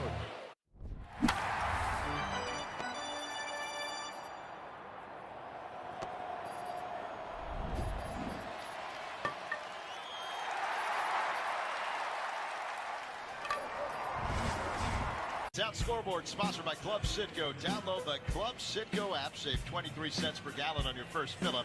The Phillies rally with 6 runs in the 9th to walk off the Cardinals 6-4. Kyle Schwarber with a 2-run home run to end the game, his 39th. Pedro Ramirez will hit one foul. It's playable for the third baseman Wilson, and he makes the catch just beyond the coaching box. Third base side, and it's 1 pitch and 1 away. What else you got there, Zach? If you're wondering about first place Milwaukee in the National League Central, the Brewers are taking on the Braves later on in the Little League Classic. Other finals on the board: Rays a 3-1 victory over the Orioles in Baltimore. It was the Yankees 8, Blue Jays 3. Jazz Chisholm Jr. and Trent Grisham with big offensive games for the Bronx Bombers. Marlins beat the Nationals 6-2. Michael Conforto takes a strike. Nick Lofton hit a 3-run home run to help Kansas City beat Detroit 11-7.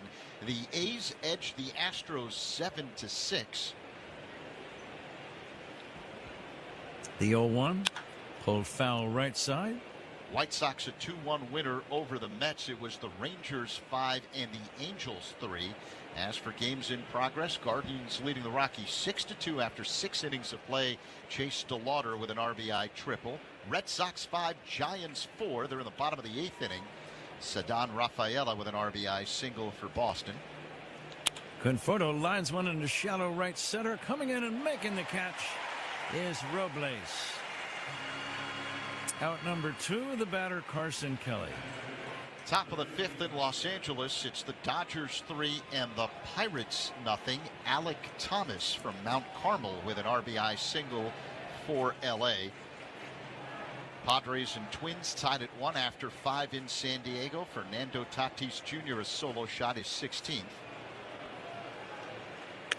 2 down, nobody on. Kelly takes high for a ball. Eugenio Suarez, a 2-run single for Cincinnati. The Reds lead the Diamondbacks 3-0 in the bottom of the 4th pack. All right, Zach, thank you. Here it's 5-2 Cubs. 4th inning, 2 down, bases empty. Fly ball, pop fly, shallow right. Young out, Robles in. Robles makes the catch. Cubs go 1-2-3. In the middle of inning number 4, it's the Cubs 5 and the Mariners 2. This is The Score and the Northwestern Medicine Cubs Radio Network. All your favorite games from MLB Play are back. Bigger, bolder, and better than ever. Test your skills with daily puzzles like MLB Pickle, the ultimate mystery player challenge, and Immaculate Grip, where stats and strategy collide. Then in Spinball, build your roster, take on your friends, and compete for the weekly prize. Or be the first to beat the streak and hit your way to the $5.6 million jackpot. Plus, the all-new Daily Walk-Off. Lock in your players by category for the walk-off win. The game's official home for games is MLB Play. Only on the MLB app and MLB.com. High chopper, he fields, comes home. Strong throw, got him at the plate. Big play by Horner. Beautiful play and short by Nico. Sliding play by McKinstry. Here comes the throw by Bench. Hey, got him at the plate. Barehanding Walt, and he throws him out on the run. Beautifully done. Williams throws to first. Phenomenal play by Aleko Williams. Wow. Going all out to first. Got him. Another electric play from Matt McClain. And a jumping grab by Paulie at third base. Nice play from Graham. To his feet, throw to first in time. Connor Norby has dazzled over at second base. And Estiari makes the catch. Full extension dive to the backhand on a dead sprint. Oh, what a diving stop by Mazzana. Comes up throwing and he gets Machado. Dives and he got it. What a play by Tyler Tolbert. Absolutely robbing Guzman. Lane just makes a great play running back right there. And he is out at second base. Harry Ford delivers. And Lindor's cut down for the first out.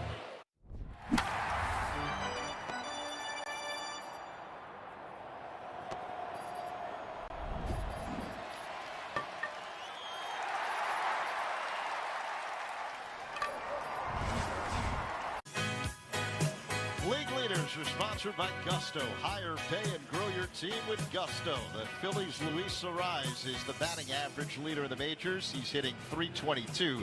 His teammate Kyle Schwarber, the home run leader, with 39. Sal Stewart of the Reds is the RBI leader with 98. And the Nationals' Nasim Nunez leads Major League Baseball in steals, Pat, with 42. Zach, thank you. I was thinking about Kyle Schwarber when he played for the Cubs in games against St. Louis. Get back to this in a minute. Leo Rivas leads off the Seattle fourth inning against Cub right-hander Aaron Civale in relief of Shota Imanaga. 1 ball and 1 strike on Rivas. Here's the pitch on the way. Off-speed pitch in there for a called strike. It was in 2015 in the postseason when the Cubs beat the Cardinals in one of those opening playoff rounds. And it was against St. Louis that Kyle Schwarber hit that ball that landed on top of the video board in right. Here's a chopper foul right side. And then he hits the game-winning home run today to torment the Cardinals again. They would rather not play Kyle Schwarber, I would think.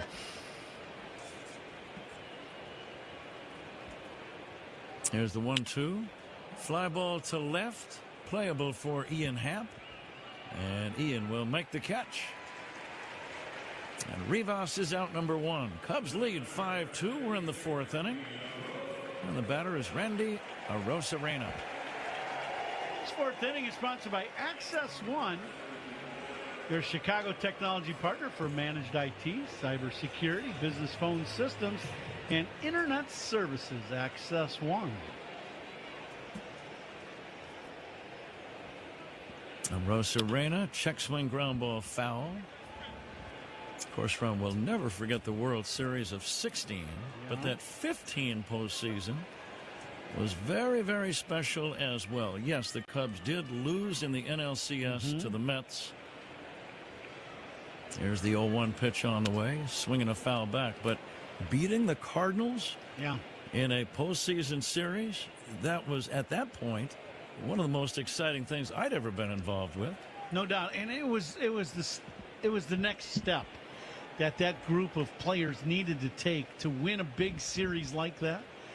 And then the Mets were, they were a pretty good team that year, that's for sure. But the Cubs were able to go on next year and win the World Series. But I thought that Cardinal series was a huge stepping stone for the Rizzo, Bryant, Javi, all that group of Cubs. It came after Jake Arrieta pitched the shutout in the wild card playoff game in Pittsburgh. And that was also a very special win for the Cubs and a big step forward. Yeah, that was a Schwarber game too. Sure was. That's after that game I started calling him Allegheny. Yeah. Because one of his homers ended up in the Allegheny River on the fly. Well, I think that was the second and third run of that game early in the game for the Cubs against Pittsburgh. And Jake was, I don't know if you could ever say a pitcher is totally unhittable, but that's about how close he was when he was on. 3-2 to Arosarena. Swing and a miss. Strike three. Good breaking ball by Savali. Beautiful pitch. Out number 2. Savali gets over the top of this breaking ball, gets good downward tilt to it to get the punch out. Great location right on the outside corner. Still is nice to see those guys when they come back to Wrigley. Jake Arrieta, John Lester. Yeah.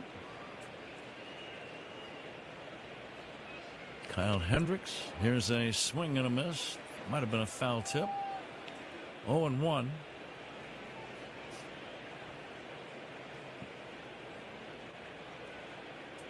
Cubs trying to salvage a win in this series after 2 tough losses. Here comes the 0-1. Outside for a ball. 1-1.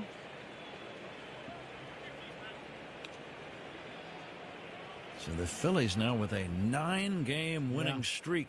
They are rolling. Their manager Don Mattingly, he's got them playing very well. Bouncing ball to short, picked by Horner, plants the feet, throws to first to get him, and it's a 1-2-3 inning for Aaron Savali. Cubs needed that. Zach Zaidman will start to work in the top of the 5th inning. At the end of 4, it is the... I'm helping these kids be the best versions of themselves, and I'm also representing like where I came from. And in the Zilla team, I was working with a creative guy that was with Nike. I work with my best friend who manages this team with me. And we kind of just like put together like what we think would look cool.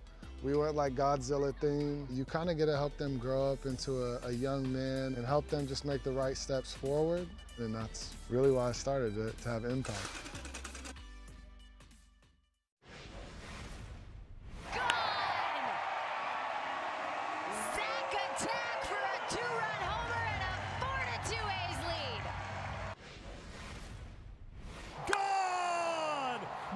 With a 3-run home run, his 36th of the season, and the Braves jump in front 5-2.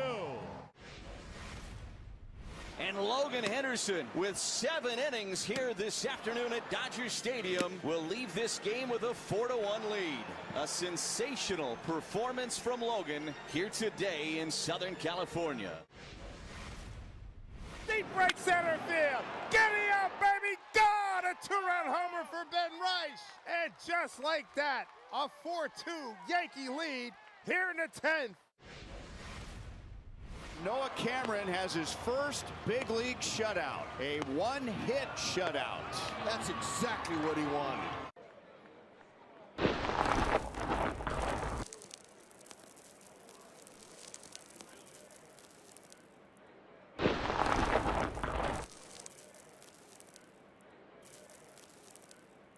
Rates and flexible terms. Join the people in your corner at myconsumers.org. Federally insured by NCUA. Spiegel and Holmes talk Cubs baseball and Chicago sports every weekday from 2 to 6 on 104.3 The Score and the Odyssey app. Pete Crow Armstrong digs in, top 5. And Bryce Miller starts him off with a fastball that PCA swings and misses at 0-1 the count. Cubs with a 5-2 lead over the Mariners. Cubs have just 2 hits today. They made them count. A solo shot by Seattle native Michael Conforto. A grand slam by Ian Happ. The next pitch to PCA is up high for a ball. 1-1 the count. Crow Armstrong 0 for 2 today. A line out and a strikeout. Righty-lefty matchup with Miller on the mound and PCA at the plate. Now the 1-1. Crow Armstrong swings and misses. And a cutter from Miller. 1-2. Pete with a big swing on that pitch, but it was down.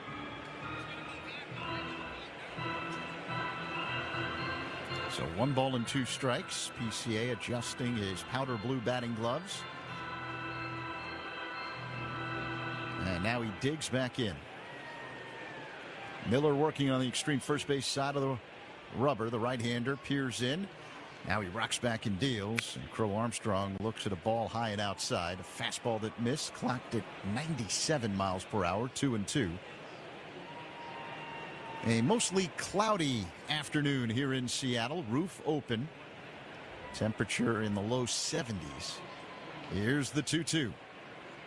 Crow Armstrong fouls this one back just to our left. Pete put a big swing. That was a good pitch to hit. Got a fastball inner half. Might have been just a bit above the belt and fouled it back. Looked like he did in the Seattle radio booth. The 2-2. This one is dribbled foul off to the left near the Cubs dugout. I think your pregame interview got one sizzled past him. And the legendary Rick Riz from Calumet City in his 41st and last year as the voice of the Mariners on the radio. He's retiring at the end of the year. Next year, he'll be inducted into the Seattle Mariners Hall of Fame. What an honor. Here's the 2-2. That's high and outside to Crow Armstrong, who's worked a full count. You had a great interview with him earlier today. I've known Riz for a long time. We both grew up on that south side of Chicago, and what a great story he is and a great guy. PCA looks at ball 4, high and outside. So Crow Armstrong reaches to lead off this 5th inning with the Cubs up 5-2 over the Mariners. Yeah, Rick Riz was telling me in the pregame show that at the age of 12, he wrote Jack Brickhouse a letter because he was so inspired by the legendary Jack Brickhouse to become a broadcaster. PCA goes. The pitch is outside. Throw to second. They're not going to get him. Stolen base for PCA. Obviously, the Cubs know they can run on Miller. As soon as they're getting the first, off they go. They just haven't had a lot of chances with only 2 hits in the ballgame. Second stolen base today for the Cubs. Number 32 on the year for Crow Armstrong. Seiya Suzuki at the plate. 1-0 the count. And now a bluff throw to second base. But there are a whole boatload of us that grew up, that at my age and a little older than me, that grew up in Chicago, that Jack Brickhouse had a major impact on how we watched baseball. The pitch. That's low to Suzuki. 2-0 the count. And I should say watch and listen because he was on both. He was on TV and radio and go back and forth. But, yeah, Rick, that was a great interview you did today. I love the Sandlot. And he was the little guy, so he had to go and get the ball in the neighbor's yard. Suzuki looks at a strike, a cutter from Miller. 2-1 the count. Yeah, he'd have to climb over. Yeah. To the other yard to get the ball back. And one time there was a German Shepherd by the name of Mo that grabbed him. Here's the 2-1. That's outside. 3-1 the count now on Suzuki. But as you know, when you live in a city and you're in the city, you find places to play, whether it's an open lot somewhere, because you can't always get to a park somewhere to play. But that didn't stop you from playing. Great story today by Rick Riz. The 3-1. That's high and tight to Suzuki. Ball 4. So back-to-back walks by Miller to begin the 5th inning. That's 1, 2, 3, 4, 5, 6 walks issued this afternoon by Miller. And here comes the pitching coach, Pete Woodworth, out to the mound to have a conversation with Miller. Cubs threatening men at 1st and 2nd. No one out here in the 5th. Michael Busch will dig in. Cubs with a 5-2 lead over the Mariners. It's the finale of a 3-game set.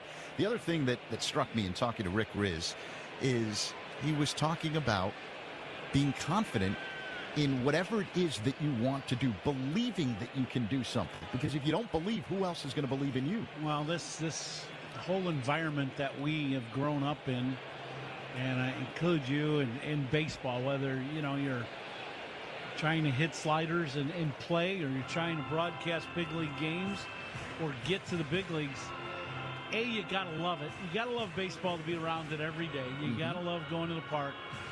And if you do that first, then you've got to commit to just doing it. And belief is everything about it. And he was a great, great story. Calumet City, that's pretty good.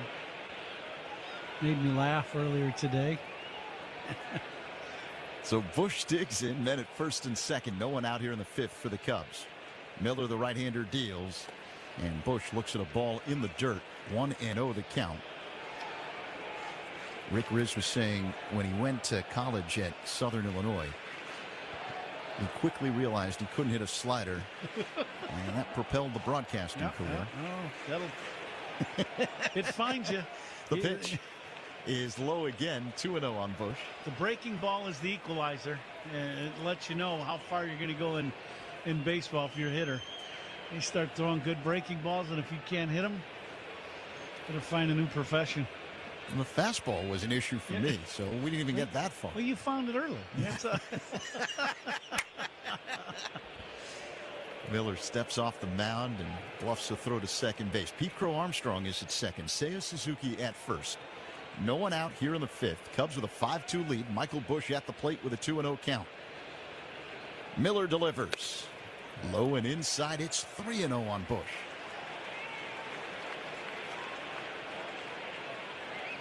And we're still waiting for activity in the Mariners' pen. Well, it's obvious. Dan Wilson, this has got to be driving Danny crazy.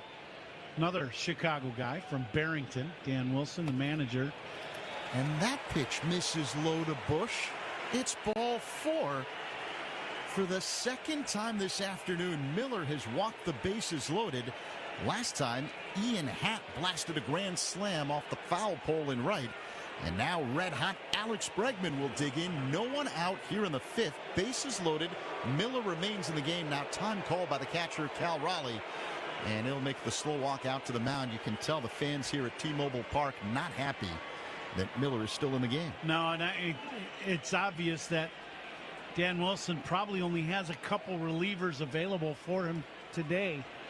Because there's no way, and just knowing baseball players, the catchers, that drives them crazy when a guy doesn't throw strikes. And Dan Wilson, in the Mariners Hall of Fame, is a great catcher here in Seattle. This is killing him that his guy can't throw strikes today. Pitch count climbing fast. 97 pitches, bases loaded, nobody out, and he's walked the bases loaded. And Alex Bregman is as hot of a hitter as the Cubs have right now. He's got 3 home runs this weekend against Seattle. Bases loaded. Naylor playing in wide of first. Miller sets chest high. Righty-righty matchup. Bregman waits. Here's the pitch.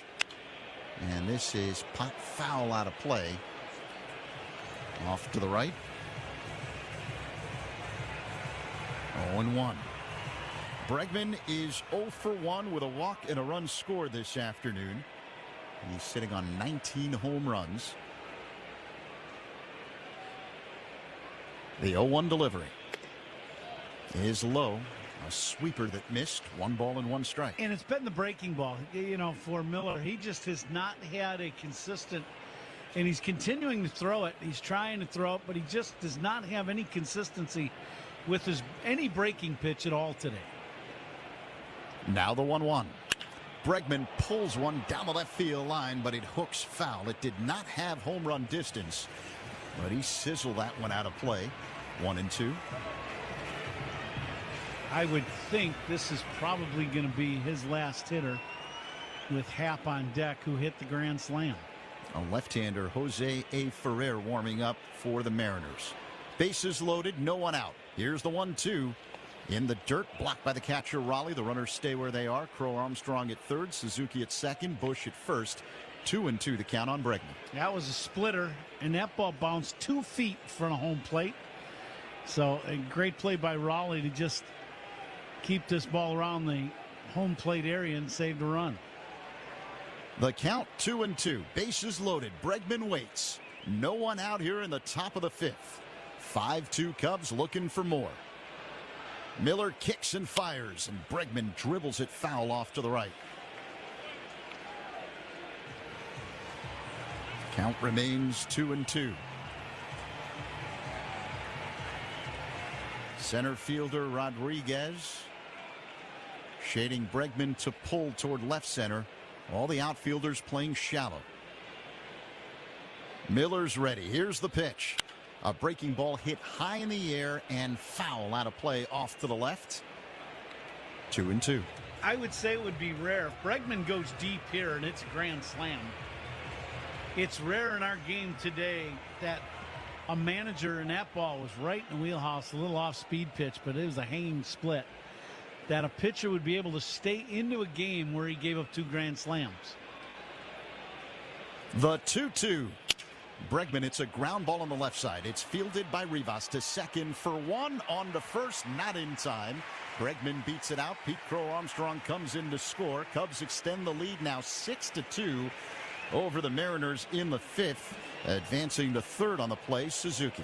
And that'll bring out Dan Wilson. I knew that would be, he was waiting for that lefty to get warm. They're going to try to turn Happ around right-handed.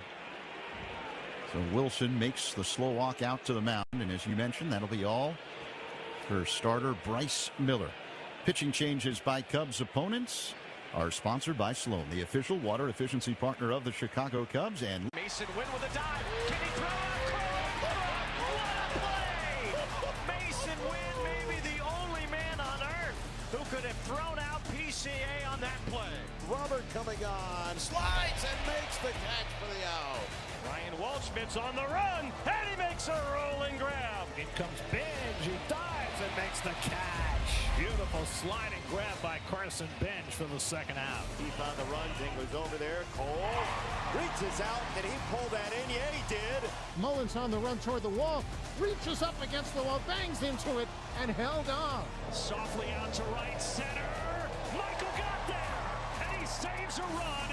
Slowly rolled out towards Cronenworth. He will go glove to glove. Going back, Cox at the wall. He leaps and makes the catch right in front of the Giants bullpen. And a diving grab. Cole Carrick with a spectacular catch.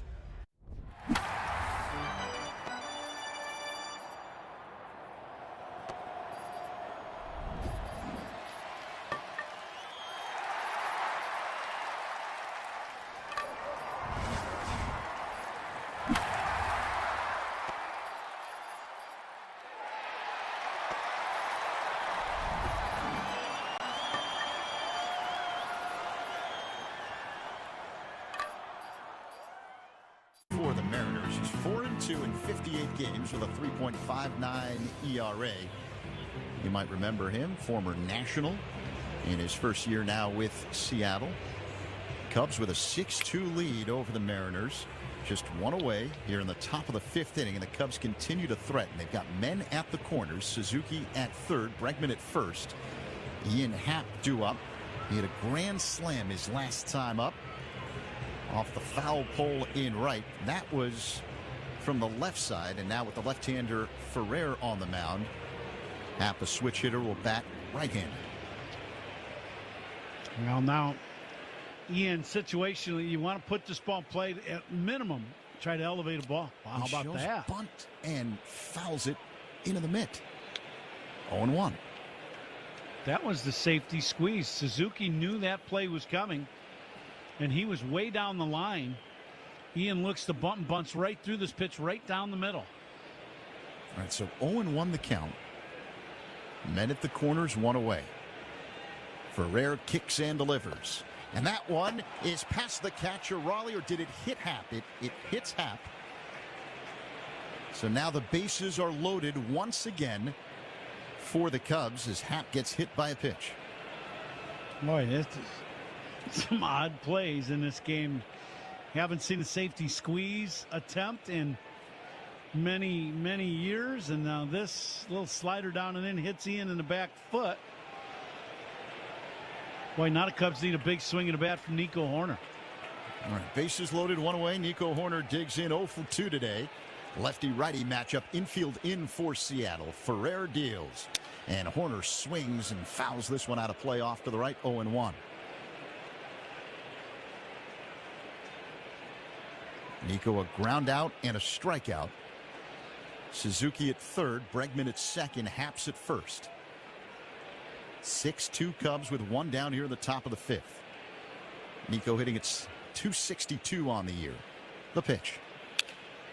Warner bounces it foul behind the plate, 0-2. Coming to you live all season long from the Invesco QQQ broadcast booth, proud partner of the Chicago Cubs.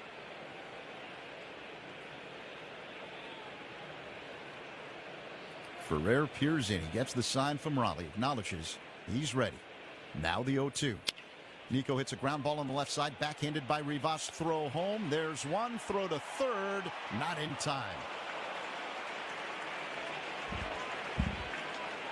So 2 down. Bases remain loaded for the Cubs. They're going to challenge this play. I was wondering, this play looked really close. The ball beats. It beats Bregman to third base. And the question is his foot on the base still? Because this is just a force. So the play goes home. So it goes 6-2. And then the throw to third base. If he's on the base, Bregman's going to be out. It's going to be a double play. Seattle's challenging the safe call at third base. Bregman hustling all the way. It's just, I've never seen that. But the catcher, Raleigh, comes up and fires to third base after getting the force at the plate. They're taking a second look. A second opinion is always a good idea. Get yours at Northwestern Medicine. Have you gotten a second look yet? Have not. And you know what? I think this is going to be a double play. The one view I had, we've not had a really good shot. So I take that back. Let's see.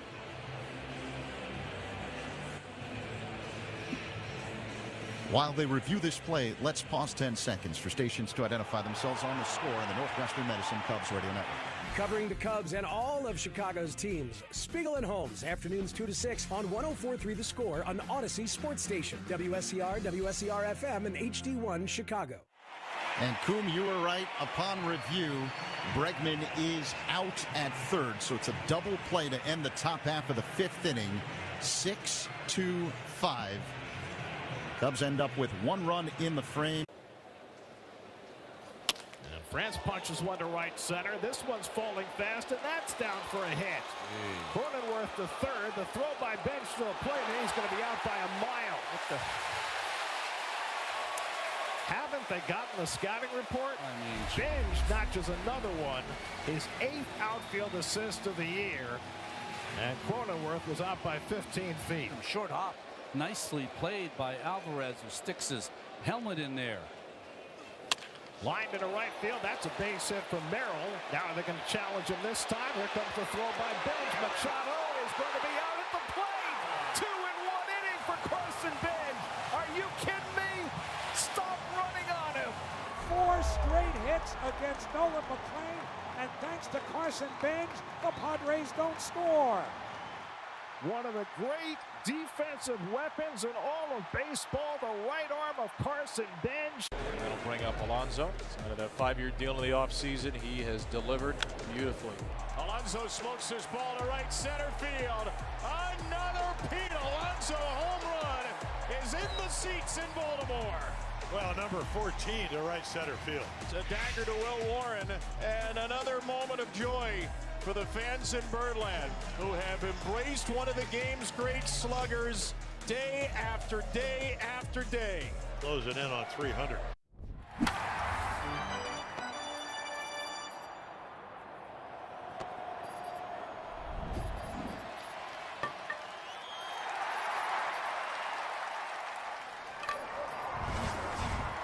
For expert advice, fast delivery, and the lowest prices every day on top brands like Electrolux, Frigidaire, and more. Visit grandappliance.com for full details. Julio Rodriguez at the plate to begin the bottom of the fifth inning for Seattle, and he looks at a cutter for a strike on the outside edge from Aaron Savali. Cubs with a 6-2 lead over the Mariners. The next pitch by Savali is high and tight for a ball, 1-1 the count.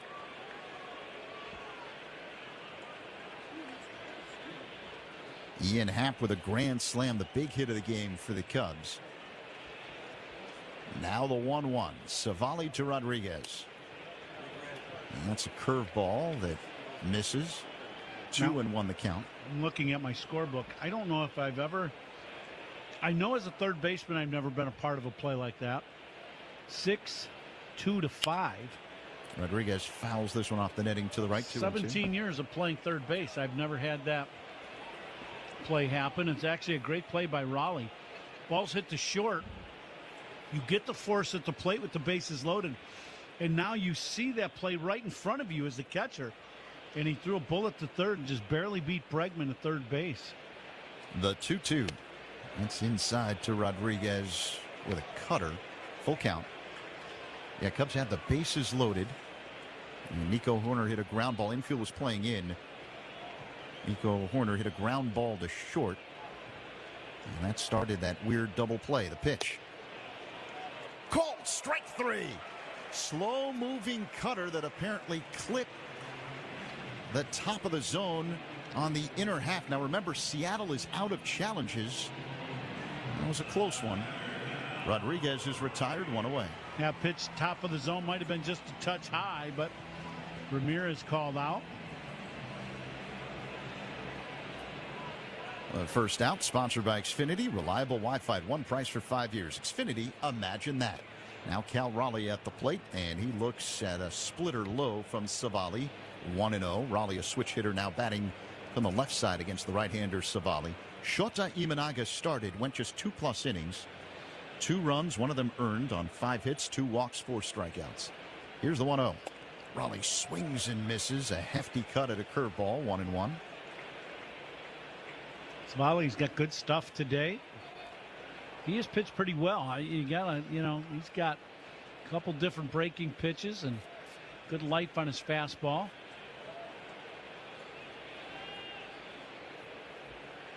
Savali in his second tour of duty with the Cubs. Spent some time with them last year.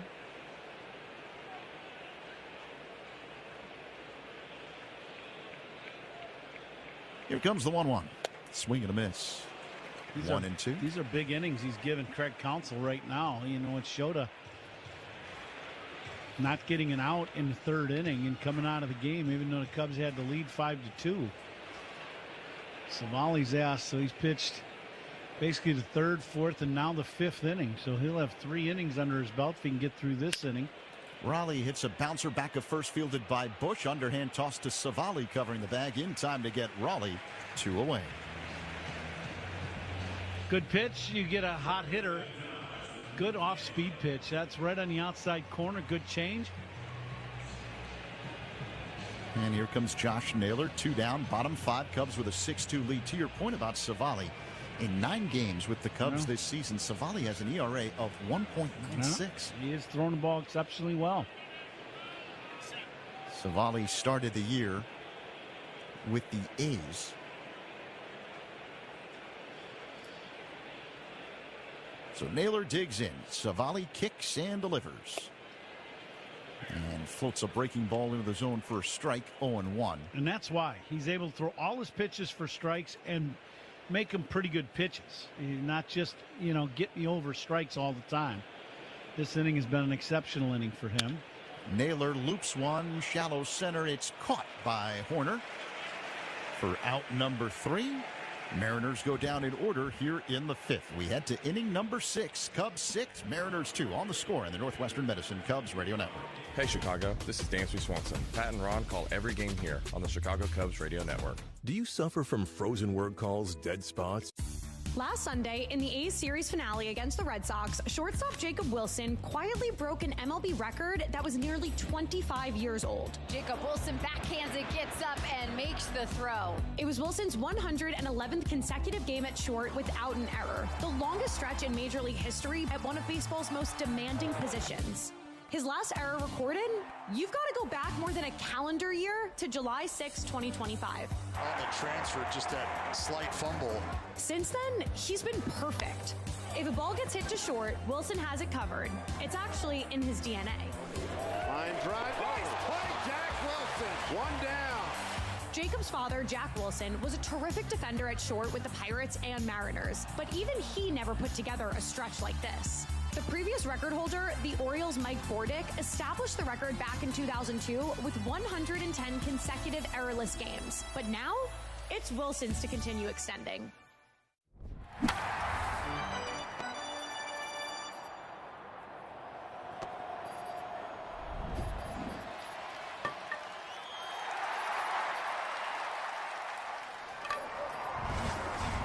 used tiny balloons to widen the vessels in his lungs, the first in Illinois to master this breakthrough method. As Mike's nurse, I'm proud to have helped him breathe freely again. Northwestern Medicine. Better. Save time every time for a great haircut. Just download the Great Clips app or check in online at greatclips.com. Great Clips. It's gonna be great. Pedro Ramirez is on deck for the Cubs. Who's on Deck is sponsored by TimberTech Decking and Railing. Everything wood should be. Visit TimberTech.com. Pat? All right, Zach, very good. Thank you. Pedro Ramirez first up for the Cubs in the 6th inning. And this inning's going to start with a pitch clock violation by the pitcher. He was not ready to throw. Dan Wilson going out to ask Ben May. He wasn't ready to throw. The pitch clock. Dan Wilson not real happy about this at all.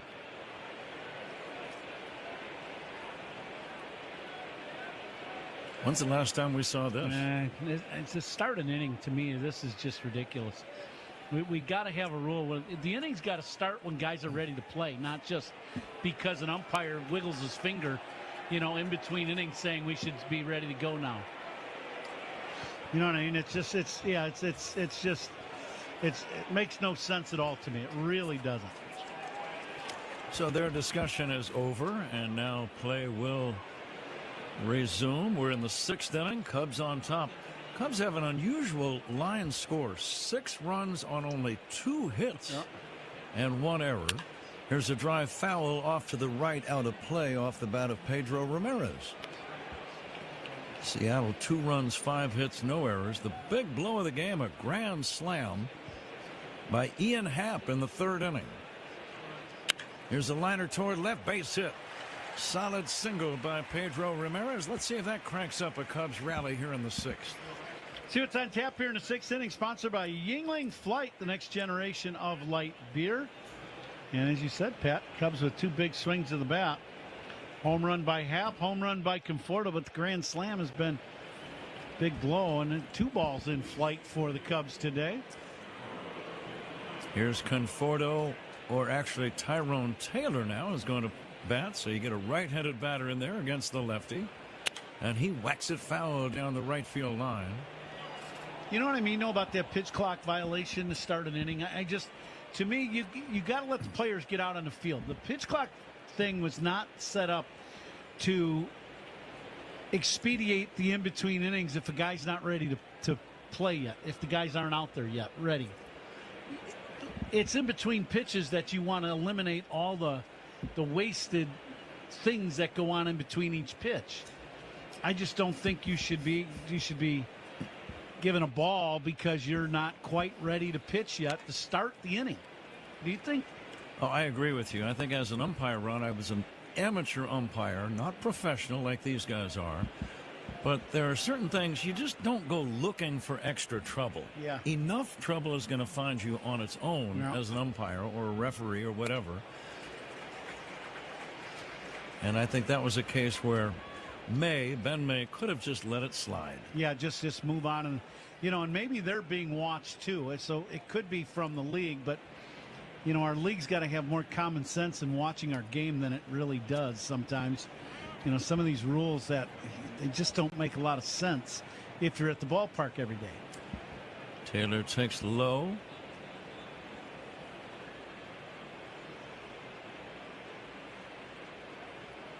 Jose Ferrer delivers. His ball hits the hole at short, off the glove of Rivas, and everybody is safe. Rivas ran over, tried to make a backhand stop, didn't get the glove down far enough, and had it trickle behind him off the leather, and we'll wait to see the ruling. Play should have been made, I think. Yeah, I agree. They're going to give him a base hit on this play.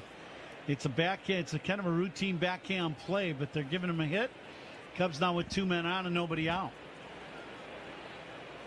I thought he would more aggressively go after that ball, Ron. He kind of just jogged over. Anyway, it's a base hit.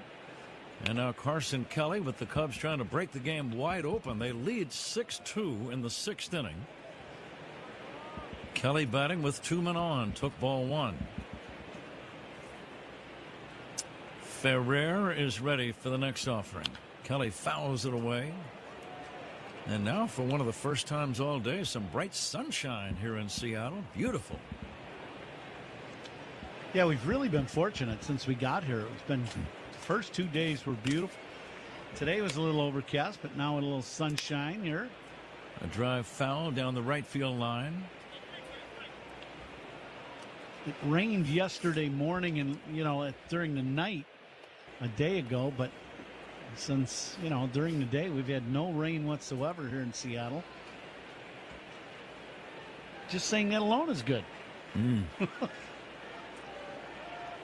Beautiful Puget Sound, which is right near Seattle. I guess it kind of encompasses the area, but looking out the hotel room windows and seeing all kinds of boats and great sailing vessels on the Sound. Here's the 1-2, taken high for a ball, 2-2.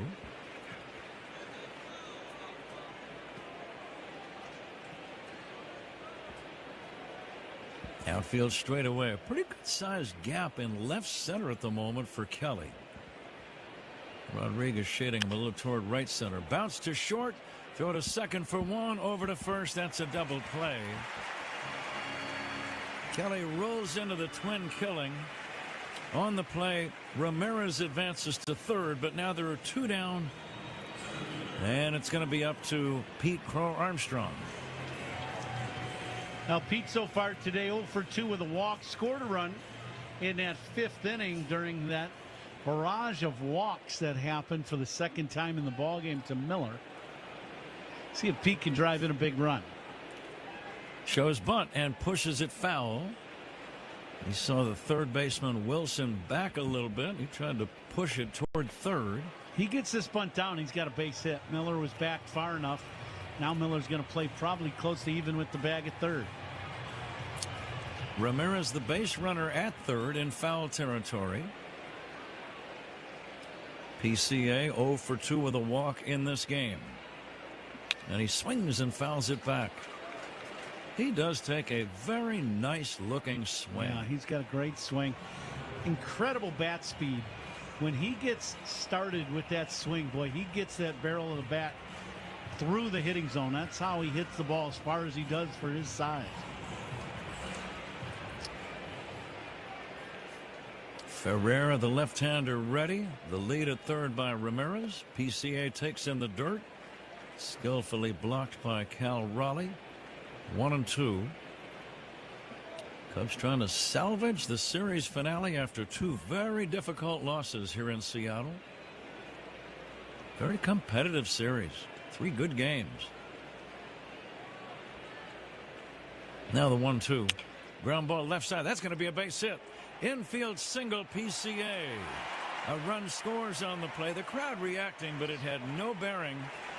The bobble by Rivas. He was not even going to throw that ball anyway. It's a run scoring infield single for Pete Crow Armstrong. And the Cubs now lead by a score of 7-2. That's a little jam shot, and Pete rolls this ball out to the vacated spot on shortstop with the shifting going on. And as soon as it was rolling that way, Pat, you were right. It is going to be a base hit. Now a throw to first. He might try to steal second here. What do you think? Absolutely. Where's Brendan Miller when we need him? Brendan Miller, that's the exact same move that was called a balk in game 1 of this series. I don't understand why he's not calling it now. Suzuki takes a strike. Give Pete his 81st run batted in. For a leadoff hitter before the end of August to have 81 RBIs. Yeah. Wow. The 0-1. Low and inside. Cubs had a couple of. Actually, have had 3 singles in the inning, with Ramirez scoring the run.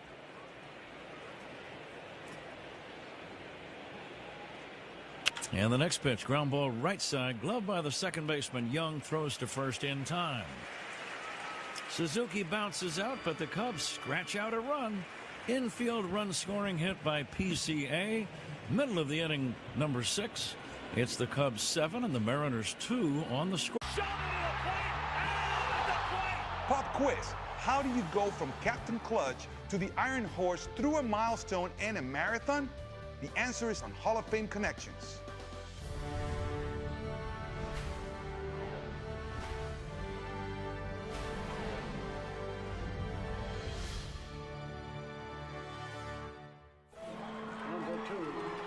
The captain, Derek Sanderson Jeter, is one of the winningest players in Major League history.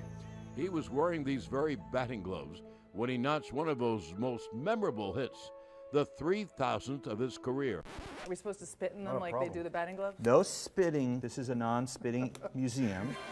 3,000! History with an exclamation point! He's just the second player in history whose 3,000th hit was a home run. The first was a former teammate from the Yankees' 1996 World Series championship team.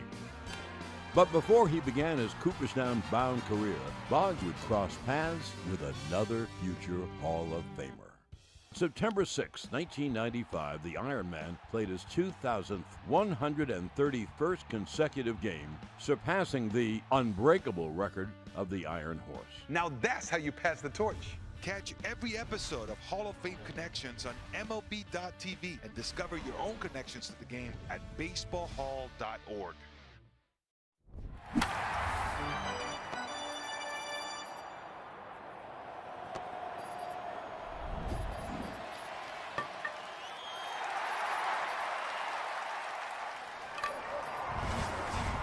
Exciting with the Cubs. Learn more at jameshardy.com.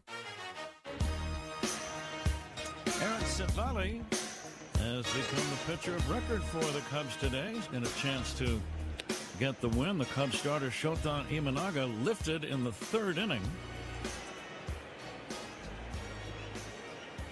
At that time, the Cubs had a lead, but Shota failed to go 5, the requisite number of innings to qualify for a win.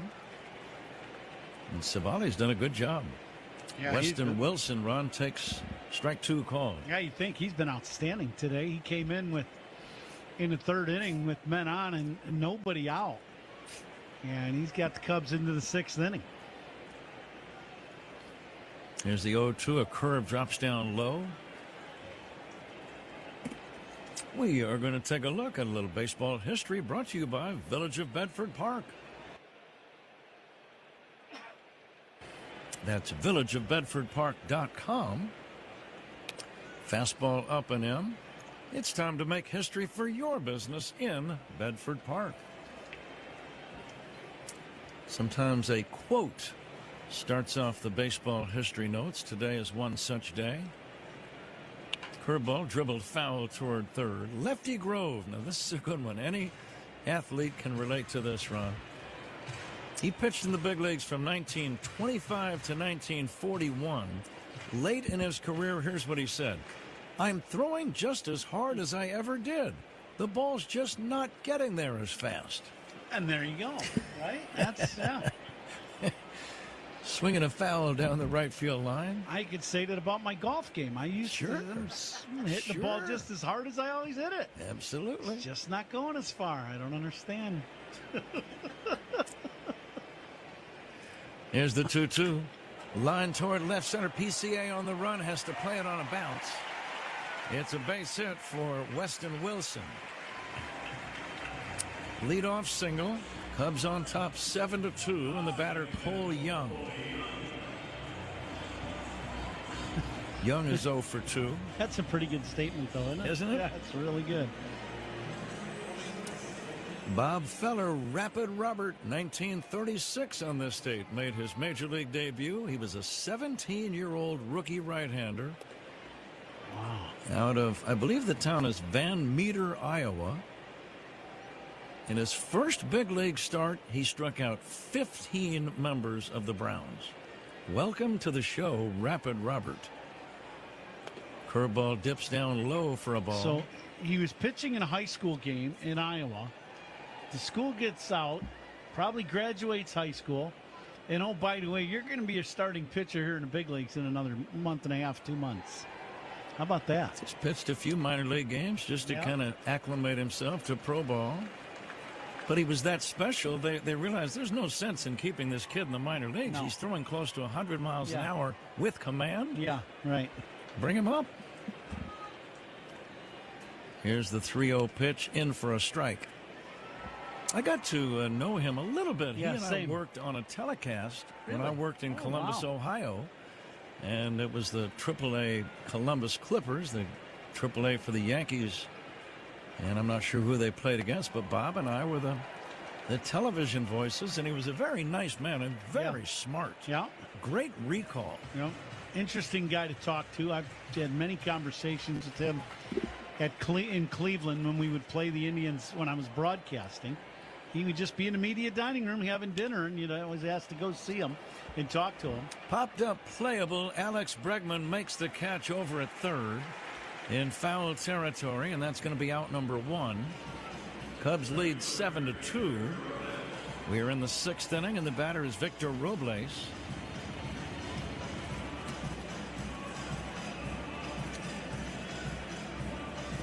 But no, he was a very down-to-earth guy, a nice Midwesterner from Iowa. And he had stories about just about everyone. Babe Ruth and Lou Gehrig and Walter Johnson. A little dribbler back toward the mound, picked up by Savali, throws to first in time. On the play, Wilson advances to second. Now there are 2 down. Cubs lead is 7-2, and the batter is Leo Rivas. Now, Rivas has been a thorn in the Cubs side these first 2 ball games. A walk-off single, only hitting hardly over 100 when he started this series, 136, and got a walk-off hit. And yesterday extended the 9th inning with 2 outs, driving in a run and scored on Rosarena's homer.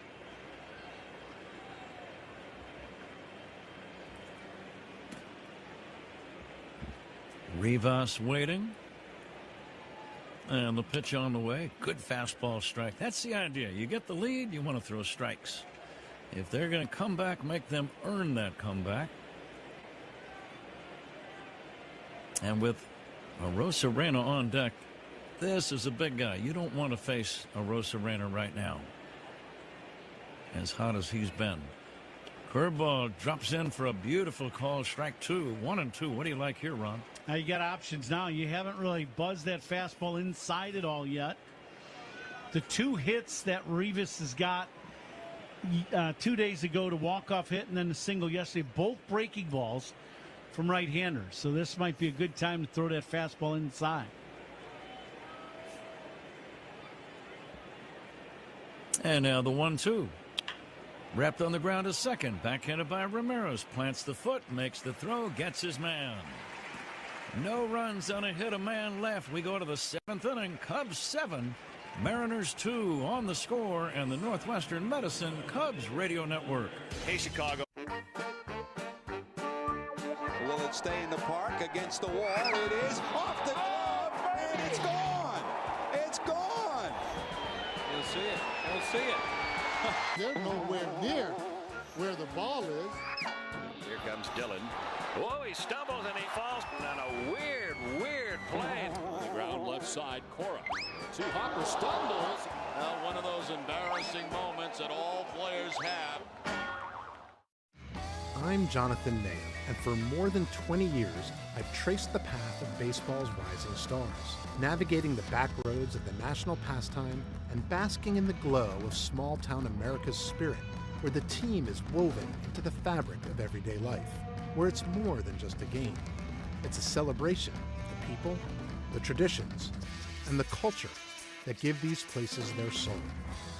This is Grassroots. I'm going to throw out a restaurant kitchen term to you, and then hit me with the baseball one. I'll start first. Okay. Mise en place. Oh, mise en place. That is, as the chef, you put all your different ingredients out kind of before you start cooking, right? You got it, man. Yeah. That's the most important That's a tough one. I hear this one a lot because of my name, can of corn. Easy fly ball.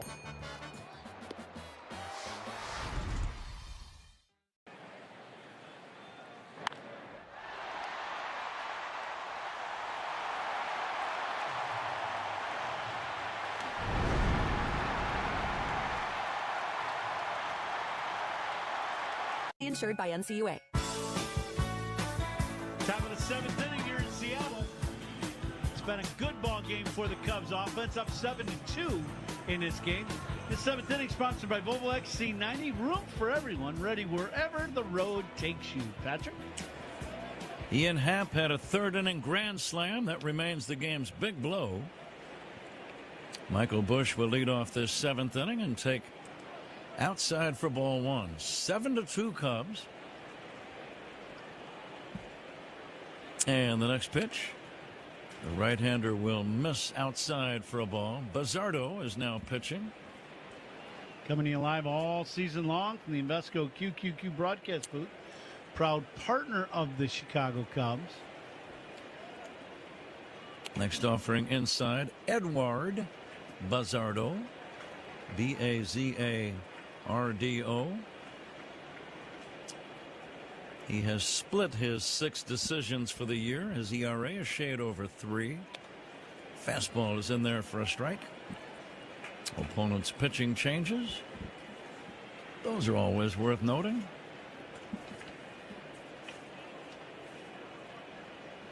They are brought to you by Sloan. Swing and a foul back out of play. Sloan, the official water efficiency partner of the Chicago Cubs and leader in smart water and commercial restroom solutions. Learn more at Sloan.com. And I like my water to be smart, Ron. Yeah. I don't know about you. Here's the 3-2. Curveball, strike 3 call. And Busch is out number 1. Now, I have a question for you. Have you ever gone to the store and bought gum water? Because I don't think that would be a big seller. No, it would not. You would just put water. Because you might scare away a potential customer if you put dumb water. Yeah, I would think so. I would think so. Now, they do sell smart water in the stores. And, but, you know, maybe dumb water might not be good. Here is a pitch in there for a strike. 1-1 to Alex Bregman. But I'm just reading the copy here. It says Sloan are good friends at Sloan, Ron, the official water efficiency partner, so they know what they're talking about. And they're the leader in smart water. Yeah, I know the Allen brothers. They wouldn't sell dumb water. It says their water on the average 10 IQ points higher than any other water on the market. See? There you go. Well. Now the 1-2 is a check swing foul off to the right. And also commercial restroom solutions. Very important. Let's not forget that part of the commercial. And maybe that's about all we should comment about that. Here comes the 1-2 pitch to Alex Bregman.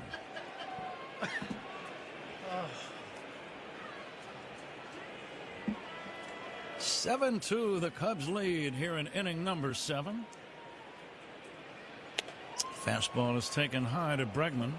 I do think there's something in the air up here in the Northwest. Might be in the water. It might be. What are they giving us in this booth here? It's making you too smart. Yeah, that's what it is. It's always been your problem. Here's a ground ball to third, fielded by the third baseman Wilson. And he makes a throw that would not be categorized as smart. It was offline to Naylor at first. Naylor did the smart thing coming off the bag, but still couldn't catch the throw. That's going to be, I think, an infield hit. Or, well, maybe it's an error because a good throw would have had him. Yeah, it'll be an error, I got to believe, on the third baseman. And Zach says that is an error on the opposition. Yeah. Errors by the opponent. And Zach is always very quick with this commercial. Yeah. And I'm wondering why. And I look at the copy, and now I know. There's a ground ball to first, fielded by Naylor, throws to second for one, on to first, double play. And that will end the inning. A rare 3-6-3 double play. But errors by the opponent, sponsored by North Shore, the MVP of adult diapers for even the heaviest control. Muncy walk leading off the second. At match 0-2, and now coming up on the 8th pitch. And Muncy gets into one. Deep right field and into the second deck. Mile High Muncy Muncy at it again. Doing much. Tried to throw that sinker, and if they were trying to go in, it went right down the middle of the plate. Center cut. Just didn't know if that was going to go to the third deck or not. Max Muncy's 5th home run at Coors Field this season, and it's now a 5-0 Dodger lead. And there it is. 8 spectacular innings from the big Texan. Braxton Ashcraft, standing ovation. It's another 30 home run season for Shohei. An absolute blast into the Dodger bullpen in deep right center field. A rally in the ninth, and Witt drops a single in front of the left fielder, and the winning run comes home. 4-3, Royals win it. Ties a major league record for largest margin of victory in a shutout in the modern era. The Brewers rout the Mariners by a final of 22-0. They tie a franchise record with 22 runs. Fernando went up over the right field wall and took a grand slam away. Of all the robberies he's ever made, this one is the best. Puedes ser el dueño de grandes momentos del béisbol. MLB Auction te permite participar en la subasta de bates, bolas y jerseys autografiados, con artículos de tus equipos de grandes ligas favoritos, leyendas y jugadores. Visita auctions.mlb.com. .com/team. That's ZipRecruiter.com/team. ZipRecruiter. When it comes to tuxedos and suits, the pros at Suits 2020 have the winning looks. Why rent when you can own for about the same price? Schedule your free fitting at Suits2020.com.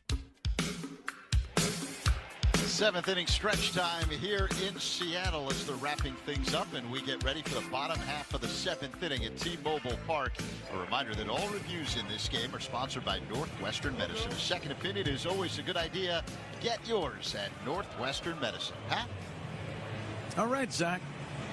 A new right-hander on the mound for the Cubs.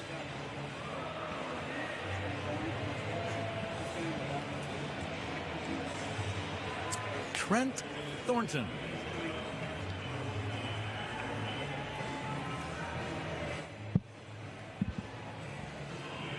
Excellent job by Aaron Civale, the run. He came in and really shut down the Mariners. And shortly thereafter, the Cubs would have the grand slam by Ian Happ. But Civale did an excellent job and might very well be the winning pitcher in today's game. Absolutely. They're still going strong with the Louie here in Seattle. It's the tradition after the 7th inning stretch. Now, do you notice the words to Louie, Pat? They seem rather basic. The name Louie is repeated rather frequently as we go to the bottom of the 7th inning. I've always wondered, is that about Louis Armstrong? That would be a great question. Great jazz performer of yesteryear. Hello, Dolly is his, I guess, one of his most famous songs. A swing and a miss. Thornton delivering a strike to Randy Arozarena.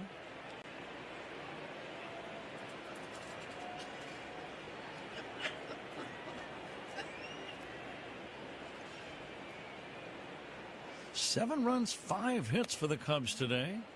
2 runs, 6 hits for Seattle. Each team with an error. And the big blow, a grand slam by Ian Happ in the 3rd. Now the 1-2 on the way. Fastball, strike 3 called. Thornton, a blistering fastball. Arozarena is out number 1, and the batter, Dominic Canzone. And good gas right down the middle of Arozarena. Looking for anything but that fastball. And you were talking about Civale. What a performance by him. 4 innings for the Cubs of no runs for 4 innings. So great job by him. Fly ball to left center. Easy play for Happ. And he makes the catch. Canzone is out number 2. It's good team effort by the Cubs today. Played some good defense. A couple of timely hits. Michael Conforto, a home run. The big blow, of course, Happ's grand slam. But they've chipped away and added single tallies in the 5th and 6th. In good shape right now. 2 down, nobody on. Julio Rodriguez takes outside for a ball. How about 8 free passes today for the Cubs? 7 walks and a hit batter. That's why the score is 7-2. And you don't really expect that against a guy like Bryce Miller, no. who came into the game with an ERA at home of 2.09 for the year. Well, and this staff, too, when you looked at their staff in general, they don't walk many guys. That has not been the case today. Grounded out towards second base. Easy play for Ramirez, and it's a 1-2-3 inning for Trent Thornton. We go to inning number 8. Cubs 7. Mariners 2. This is The Score and the Northwestern Medicine Cubs Radio Network. The Cubs play here on 104.3 The Score and the Northwestern Medicine Cubs Radio Network. All your favorite games from MLB Play are back. Bigger, bolder, and better than ever. Test your skills with daily puzzles like MLB Pickle, the Ultimate Mystery Player Challenge, and Immaculate Grid, where stats and strategy collide. Then in Spinball, build your roster, take on your friends, and compete for the weekly prize. Or be the first to beat the streak and hit your way to the $5.6 million jackpot. Plus, the all-new Daily Walk-Off. Lock in your players by category for the walk-off win. The game's official home for games is MLB Play. Only on the MLB app and MLB.com. Guardians trying to cash in early. First 2 on, nobody out. 2-2 count for Joe Adell. Hit high, hit deep to left. Gilbert gonna wave goodbye. High into the bleachers it goes. And it's a 3-0 Guardians lead right out of the gate. That makes his knee feel better, I'll guarantee you that. That was a changeup that stayed up, and Joe Adell absolutely punished it. I can't imagine transitioning from loving baseball cards to then knowing it's inevitably coming that you're going to be on baseball cards. What was that moment like for you? Yeah, I think the first card I saw was when they did something for USA Baseball, and then now seeing my face, seeing me playing baseball on a card, it was surreal. It wasn't that it was that moment where like, wow, this is really something.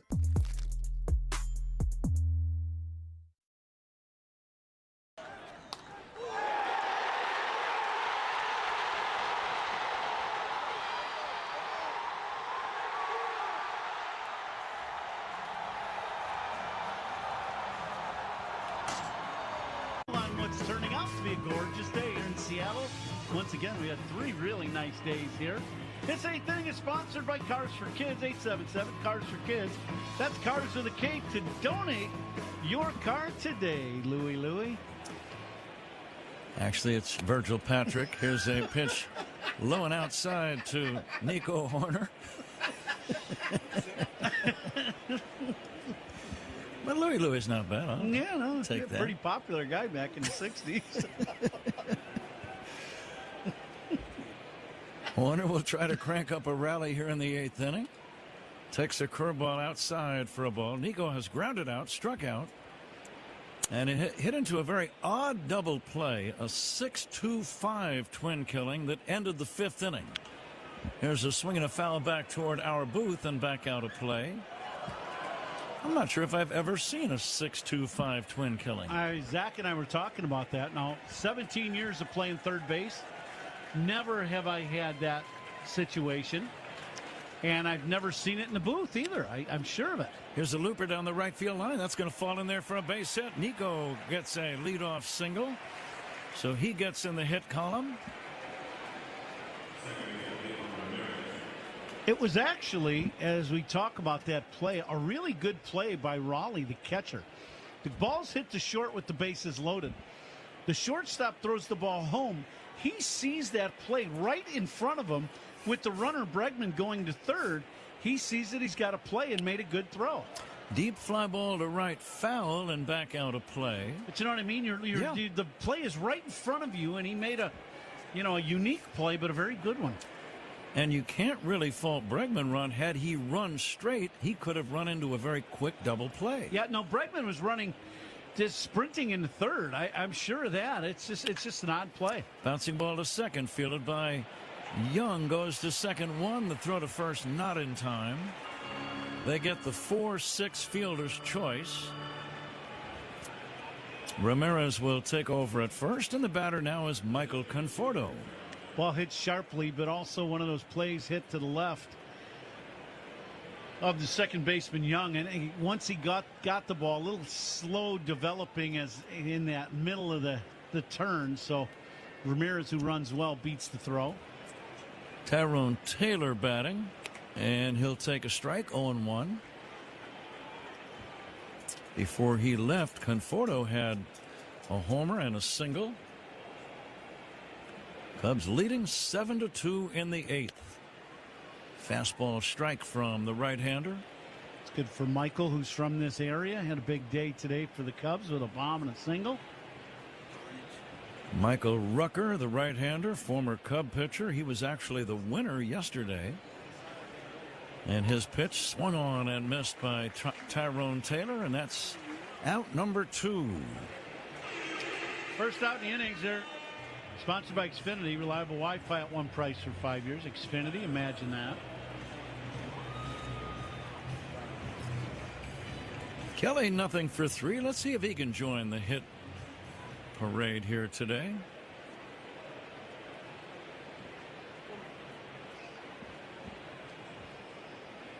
Pickoff throw to first. No reason for that, really. Ramirez only about a step off the bag. I think sometimes a pitcher, just out of maybe slight anxiety, just wants to throw over and just kind of calm himself down. He knows he's not going to pick off anybody. There's a fly ball to left, shallow, playable. Racing in Arozarena. Can he get there? No, it's going to be a base hit. Rounding third and heading home and scoring on the play is Ramirez. Cubs get a gift run. Arozarena thought the third baseman Wilson was going to make the catch. Arozarena did not sprint in. I knew it would be a tough play for the third baseman going back. And sure enough, that's a base hit and it's an RBI double, and the Cubs lead 8-2. Yeah, that's just a terrible play by Arozarena in left. You've got to go out and get this ball. You can't expect your infielder to be 100 feet or more into the outfield to try to catch a ball over his head. He just didn't go after that ball hard, and it ended up dropping in. So a very bad play by the Mariners, and it cost them a run. Carson Kelly, he'll take a gift RBI double. Cubs on top 8-2. PCA at the plate. Pete drove in a run with an infield single his last time. He also walked and scored a run earlier. Got to tip your hat to Ramirez. He's running all the way from the time that ball got popped up, and he scored. Deep drive to right down the line in the corner. That ball is going to be gone. A line drive home run for Pete Crow Armstrong. And the Cubs have broken it wide open and lead 10-2. I barely had time to make that call. It was hit so hard. Well, that's just a line drive bullet that ends up in the right field bleachers. And I mean, you can't hit a ball much harder than that. What a change of an inning from the ball. And the routine pop-up should have ended the inning to 3 runs for the Cubs now. For Pete, his 33rd home run. And now the pitch to Seiya Suzuki as a strike. Pete's got 3 RBIs today, hiking his season total up to 83. And the Cubs in good shape, leading by 8 in inning number 8. Boy, did that leave the park in a blink of an eye. That was a rocket.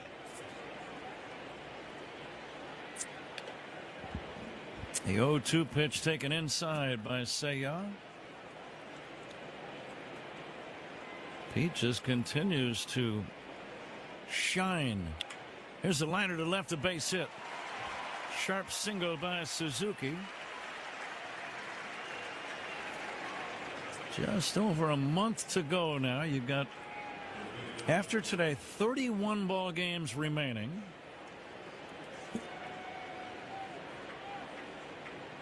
And it's really all about the team and trying to position yourself for the playoffs as advantageously as possible. You're not going to concede the division title just yet. Not when you have 7 games left against Milwaukee, the team you're chasing. That's exactly right. Boy, how about after this inning, the fans just emptying there, headed out of the ballpark. Low and inside, it might have hit the batter Bush in the foot. I think it did. Yeah, Suzuki is asking at first, did that hit him? Can I go to second and nobody's going to tag me out? He's talking with Naylor, the first baseman. Naylor messing with him. You'd need a lot of translators in that one. Yes, you would.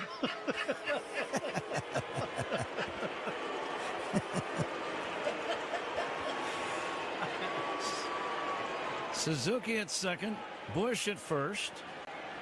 And here's Alex Bregman. They're still giving him the razzing. Yeah.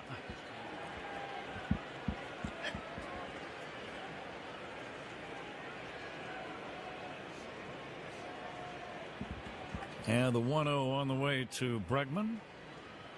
And he'll take outside for a ball. One thing I've noticed around big league hitters, they just don't give away those at-bats. No. Even when it becomes lopsided. This is still on your record. This is serious business. There's a wild pitch. Runners advance to second and third, and now he's got 2 RBIs possible. Absolutely. You want to keep playing. The guy I feel bad for right now is Rucker. He had the third out on a routine pop-up in short left field, and Rosarena didn't go after the ball and made the infielder do it and dropped in. And since then, ball's been flying around the park. And the 3-0 in for a strike. Isn't it amazing how the tiniest little mistake can lead to the biggest rally?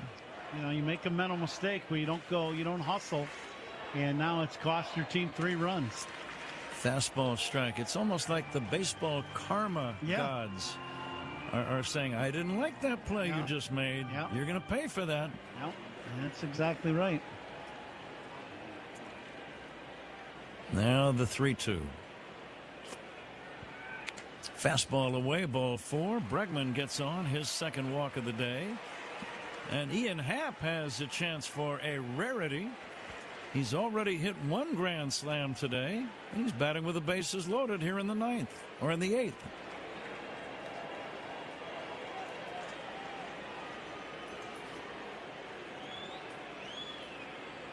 Well, this conversation's got to be a tough one for a pitching coach to go out and talk to his young pitcher. You've done everything you ask a guy to do, and now you get that third out and it doesn't get made to play. Oof. Pete Woodworth, the pitching coach, quick conversation with the man on the mound, Rucker. Bags loaded, 2 outs for Ian Happ. 10-2, Cubs lead. Happ's grand slam turned a 2-1 deficit into a 5-2 lead, and the Cubs have led ever since. Ian takes inside. Did you ever have 2 grand slams in any game at any level? No, I have not. And he's got a good chance right here.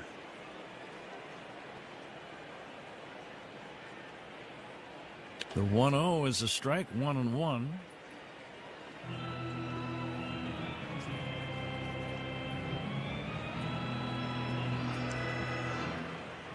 Still waiting to hear the attendance today. Now the 1-1 from the right-hander. Happ hits a pop-up foul, and it's going to be out of play. Actually, that ball landed on the field of play. Wilson ran over, just couldn't get there in time. There's a lot of room in foul ground here. Yeah, it really is. Yep. Plus, Wilson playing well off the line had a longer way to go than you normally would.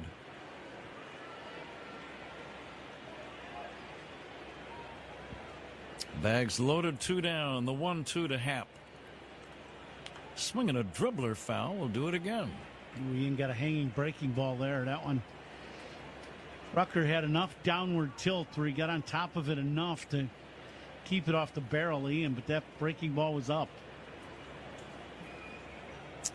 Atlanta and Milwaukee just about ready to get underway in Wisconsin. Here's a chopper foul.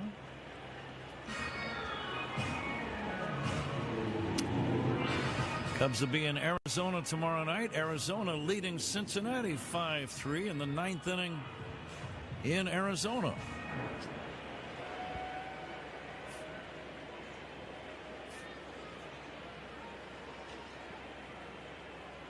Now the 1-2 from Rucker to Happ.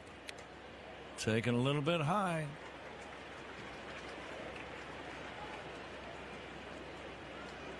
Happ, a very patient hitter, probably sees more pitches per plate appearance than any guy on the team. Yep. I would think he's got to be in the top 5 in the league. He swings and fouls it away.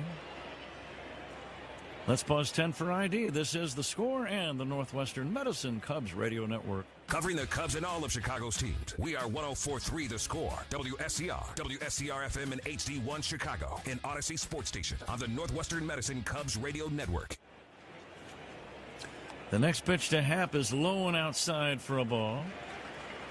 Zach Zaidman has an update on that game involving the Brewers and Atlanta. What's the story there, Zach? Well, it's the 2026 Little League Classic in Major League Baseball. So remember how a few years ago?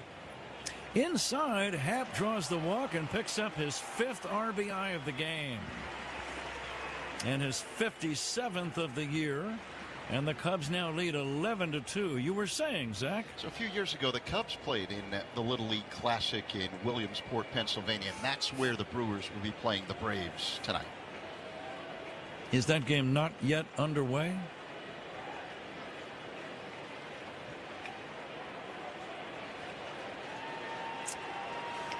I think there's going to be a pitching change, but there's going to be a position player come in to pitch. Dan Wilson's going to make the move, and we'll take a timeout. Pitching changes. Rafael Flores Jr., who homered his only time up. To left field, if it's fair, it's a tie game. Oh my goodness! Clear the deck, RFJ. You gotta be kidding! Amazing! Rafael Flores Jr. has tied it. That's almost impossible. My goodness. 431 homers and back-to-back at-bats. He was a pinch hitter. Rafael Flores. I'm helping these kids be the best versions of themselves, and I'm also representing like where I came from. And then the Zilla team, I was working with a creative guy that was with Nike. I work with my best friend who manages this team with me, and we kind of just like put together like what we think would look cool. We went like Godzilla theme. You kind of get to help them grow up into a young man and help them just make the right steps forward. And that's really why I started it, to have impact. Puedes ser el dueño de grandes momentos del béisbol. MLB Auction te permite participar en la subasta de bates, bolas y jerseys autografiados, con artículos de tus equipos de grandes ligas favoritos, leyendas y jugadores. Visita auctions.mlb.com.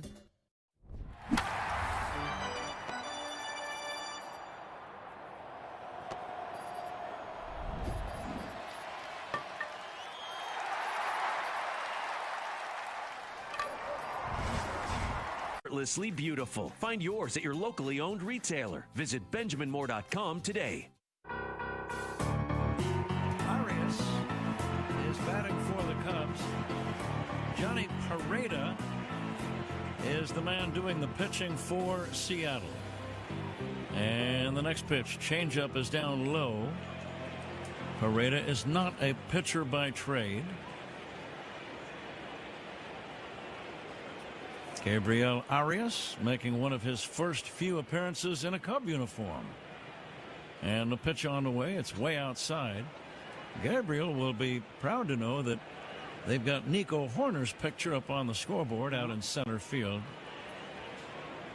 Nico being given high fives in the dugout. Here's a swing and a miss by Arias. And the count 2-2.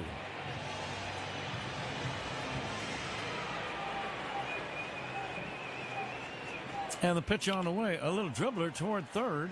And it is going to be a play at the plate, not in time. The catcher not on home plate for some reason. That's going to be an infield RBI single for Arias. He'll take it. All this coming with 2 outs and a pop-up to short left field. That's right. That Arozarena didn't hustle after it all. Didn't even go for the ball. And the third baseman had to go way out into the outfield to make a catch. Didn't make it. It ended up being an RBI double. And then this inning has just turned into a nightmare for Seattle. It is 12-2 Cubs. Cubs with their second different 5-run rally of the game. They had 5 in the third and now 5 in the 8th. Here's a drive to left, deep back in the corner. Could go the distance. It's a grand slam. A grand slam for Pedro Ramirez. His first grand slam of his career. And it's become a rout. 15-2, the Cubs lead. Wow.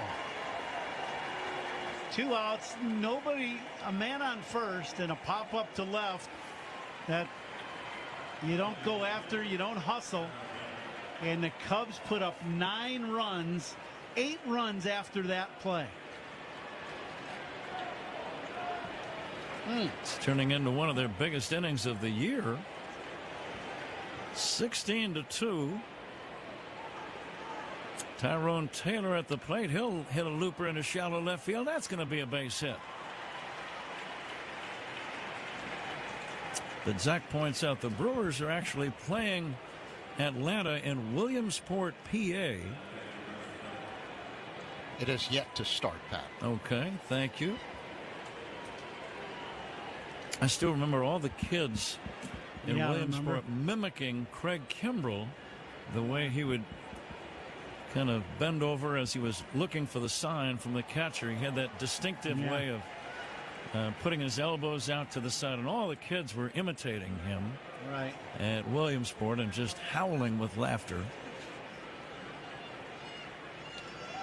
I'm not sure if Kimbrell was doing any howling. Here's a pitch inside, 1-1. He actually made a comeback again this year. Yeah. I don't know if he's still on an active roster, but I'm amazed at how long he's continued to come back time after time after time. Here's a pop-up foul, out of play right side. So, Ron, does that give a guy like you maybe a thought to come back and collect a little more big league meal money? To play baseball, you mean? Not really. Here's a pitch outside. How about right after you retired, did you ever think, I think I could still play a little bit longer? I thought I could still hit for sure. I thought even my last days, I thought I could still definitely hit in the big leagues. My issues were injuries. My right knee was just, I had no ACL. My right knee was just trashed, and I couldn't run anymore. Yeah, and that was the issue. I needed to get my knee fixed again for the, that was probably the 13th knee surgery I'd had. I just couldn't play anymore. Popped up foul over near the Mariner dugout, and the catcher comes over. Cal Raleigh makes the catch, and that's going to end the inning. Cubs settle for 9 runs.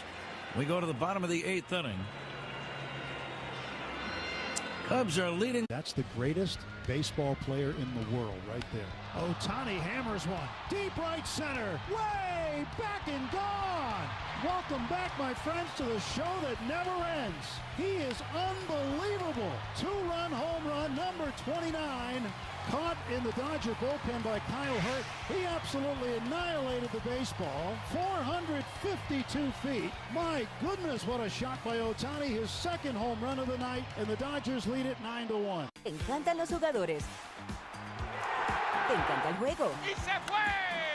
Ahora Ahora puedes ser el dueño de grandes momentos del béisbol. MLB Auction te permite participar en la subasta de bates, bolas, jerseys autografiados y más, con artículos de tus equipos de grandes ligas favoritos, leyendas y jugadores agregados toda la temporada. Cada artículo es autenticado por MLB para asegurar que lo que llega directamente a tu hogar es original. ¿Quieres una parte del juego? Visita auctions.mlb.com. Here comes Pudge, and Burley tried to wrestle the ball out of his glove. Swinging at a pitch out. Well, the catcher thought it was a pitch out, but McCarthy didn't know it. The umpire's going, whoa.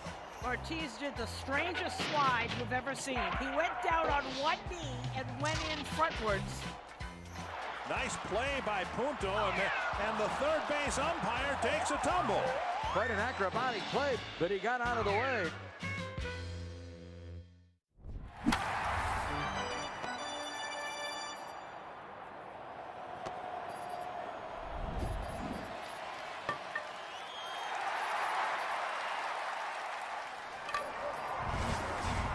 Time for a great haircut. Just download the Great Clips app or check in online at greatclips.com. Great Clips. It's gonna be great. Time to check the out-of-town scoreboard, sponsored by Club Citgo. Download the Club Citgo app. Save 23 cents per gallon on your first fill-up. Phillies beat the Cardinals 6-4, rallying with 6 runs in the ninth. Kyle Schwarber, the walk-off 2-run shot, his 39th of the year for Philadelphia.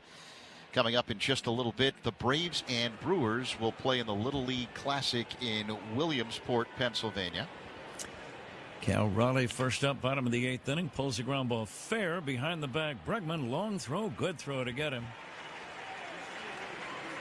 One pitch, one away, bottom of the 8th inning. What else, Zach? Well, first off, the first out is sponsored by Xfinity. Reliable Wi-Fi at one price for 5 years. Xfinity, imagine that. Finals on the board. Rays beat the Orioles 3-1 as Nick Martinez picks up the win, improving to 13-4 with a 2.93 ERA. Yankees beat the Blue Jays 8-3. Caleb Thielbar, left-hander on the mound for the Cubs, fires the pitch fouled away by Josh Naylor.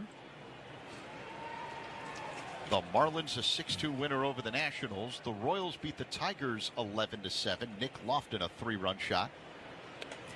Thielbar fires a strike. Zach, go ahead.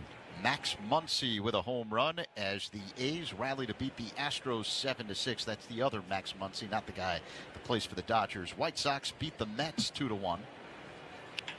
Ground ball second base side. To his left is Ramirez. Gloves it. Short throw to first in time. Tristan Peters with a walk-off home run for the White Sox. Rangers 5, Angels 3. The Guardians a 7-2 victory over the Rockies. Chase DeLauder had 3 hits and knocked in 2 runs. Red Sox beat the Giants 5-4. It was the Dodgers 4, the Pirates nothing. Blake Snell with 6 scoreless innings to pick up the win. The Padres an 8-1 drubbing of the Twins. Weston Wilson will take a strike. The Diamondbacks a 5-3 winner over the Reds. Pat? Zach, thank you. Here at 16-2, the Cubs in complete command. And they're going to salvage the series finale and get ready for the series in Phoenix starting tomorrow night against Arizona. Here's the 1-1. Curveball drops in there for a strike. So when did the second Max Muncy appear on the radar?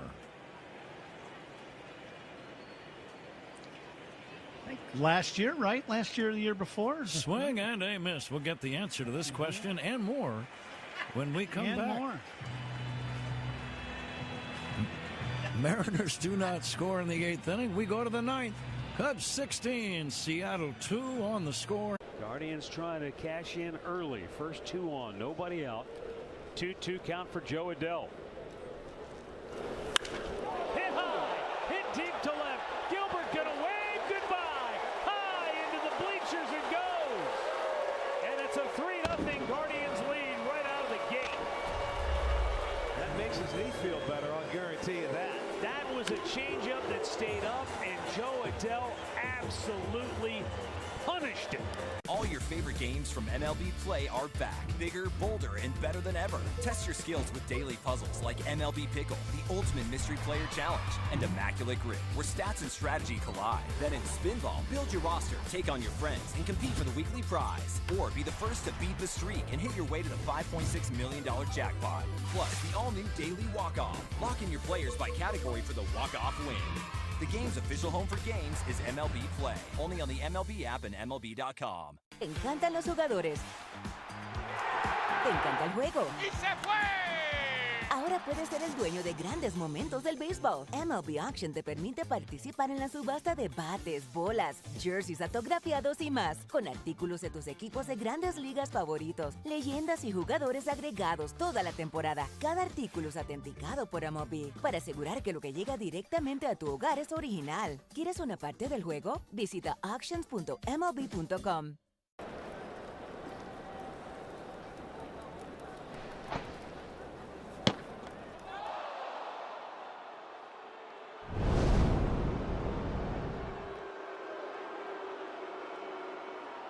And Obbles, I'm proud of it. Cubs fans, vote for the Chicken and Churros. Fill in your ballpark fights bracket for a chance to win tickets to try these fights in stadium. Vote at MLB.com/bracket. Getting set for the top of the ninth. All Cubs, a 16-2 lead over the Mariners. The ninth inning is sponsored by Circa Resort and Casino. Get ready for the time of your life. Circa LasVegas.com. Pat, the Mariners have another position player pitching now. Third baseman Weston Wilson is on the mound. Former Cub Patrick Wisdom playing first. And at third base, it's Brock Rodden for Seattle. Good to see Patrick Wisdom in that game. Always a good man and a good ball player. Always had some power. Played mainly third base in a Cub uniform. Yep, correct. But a great young man. He really is. So good to see him back in the big leagues. A strike call to Kevin Alcantara Jr.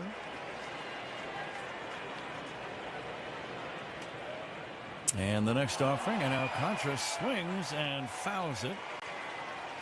And the count 0-2.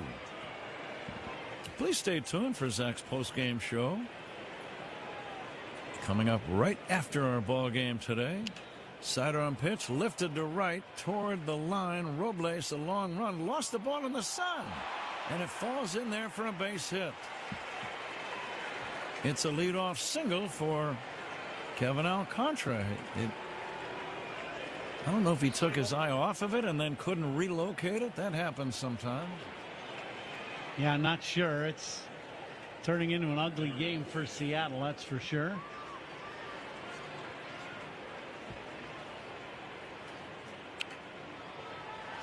That was Robles. Here is a base hit to left for Seiya Suzuki. So back-to-back singles have begun the ninth inning.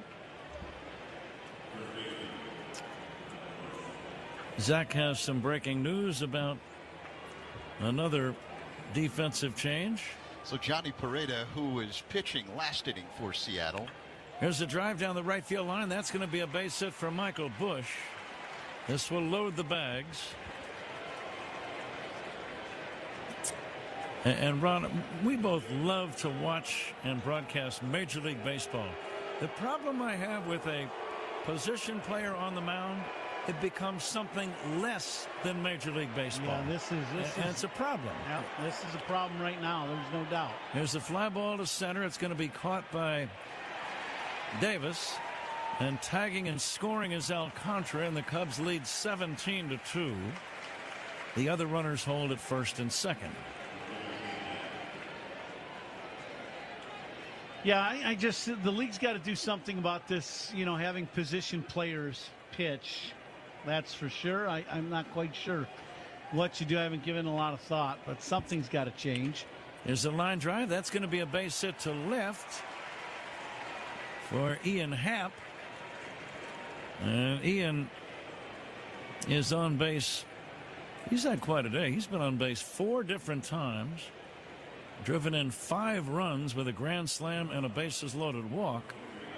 And now the Cubs have the bags loaded with one away for Gabriel Arias. And a lob ball is swung on and missed. But some fans enjoy it, and I get that. Some younger fans maybe find it's entertaining and kind of funny to watch. But, Ron, I'm not so sure. It's not good for the game. No, it's not. And it's happening too much now because you're trying to protect your bullpen. Yeah. And you're distorting certain statistics that should not be distorted. Yeah, absolutely. Here's a pitch inside for a ball. I think I brought up the example not too long ago in a game. There's a pitch fouled away. Batting champions are decided sometimes by a percentage of a point at the end of the year. Could be 1 or 2 ABs, absolutely. And if you get several hits in these situations, here's a little pop fly out towards short. The throw goes to second for 1, over to first, not in time. Scoring on the play is Suzuki, and now the Cubs lead 18-2. But is it fair to the guy who finishes second in the batting champion race if the guy who wins it was able to collect, say, 7 or 8 hits in these types of situations along the way? No, I don't think it's good. No, I don't. And, something's got to be done about this, that's for sure. I don't know if you would carry an extra guy who's going to be an emergency relief pitcher just for games like this. Yeah, it doesn't. Yeah, right. There's got to be something done. Yep. Now the 1-1. That's going to be hit into right field. There's a base hit, and another run is in. And the Cubs now on top 19-2. And now Ramirez has had 5 RBIs in the 8th and 9th inning. Yeah.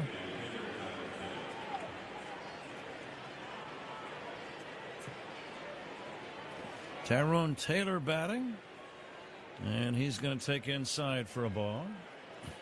Yeah, Ramirez had the grand slam in the 9th, or in the 8th, and now a run scoring hit here in the 9th. Here's a fly ball to center. It's going to be caught by Rodriguez to end the inning. Cubs score 3. We go to the bottom of the 9th inning. It's the Cubs on top 19-2 on the score in the Northwestern Medicine Cubs Radio Network. Hey, Cubs fans. Murakami to do with his 3-0. High in the air to right field. McKinstry looking up. Back it goes. Show me the Murakami with the greenest of green lights on a 3-0 count.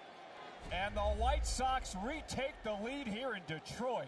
That one almost disappeared. McKinstry just looked up in the air and realized there was nothing he could do about it. It's a fastball. It's right down the middle. I'm Jonathan Mayer, and for more than 20 years, I've traced the path of baseball's rising stars, navigating the back roads of the national pastime and basking in the glow of small-town America's spirit, where the team is woven into the fabric of everyday life, where it's more than just a game. It's a celebration of the people, the traditions, and the culture that give these places their soul. This is Grassroots. Puedes ser el dueño de grandes momentos del béisbol. MLB Auction te permite participar en la subasta de bates, bolas y jerseys autografiados, con artículos de tus equipos de grandes ligas favoritos, leyendas y jugadores. Visita auctions.mlb.com.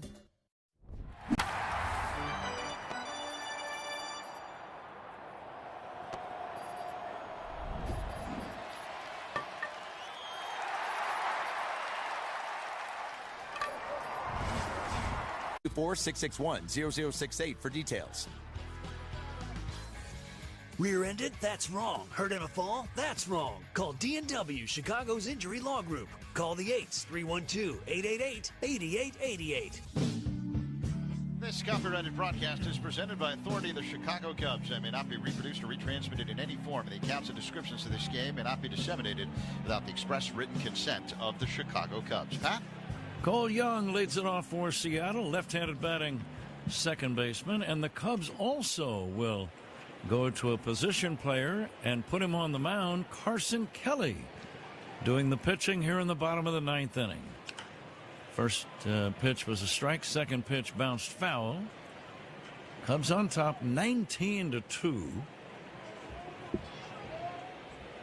And this, I don't think I've ever seen both teams using a position player on the mound late in games. No, or in a game. Yeah, I've not either. Fastball strike. Kelly coming back. And the pitch, fly ball to right, should be caught by Suzuki. It is. Out number 1.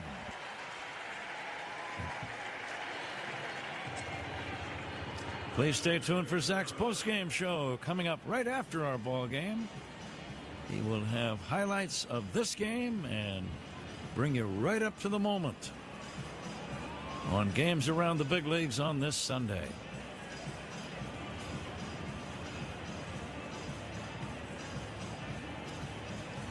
I think the home plate umpire, Ben May, made Carson take his sleeve off. He had one of those sleeves on his right arm, just kind of protecting his arm and keeping it warm. Not on the left one, just the right one, and Ben May made him take it off. Robles lines a base hit up the middle. 1 out single for Victor Robles.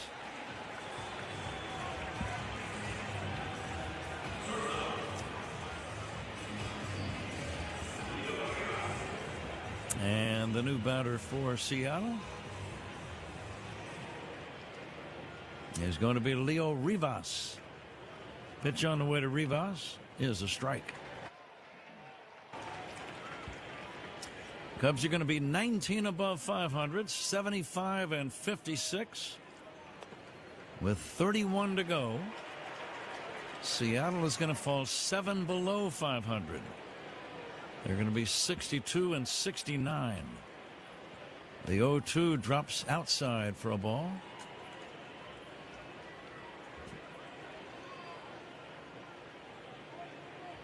And the 1-2 pitch lifted to center. It's playable for Alcantara. He makes the catch.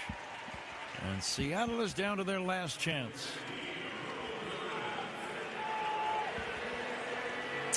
Randy Arozarena.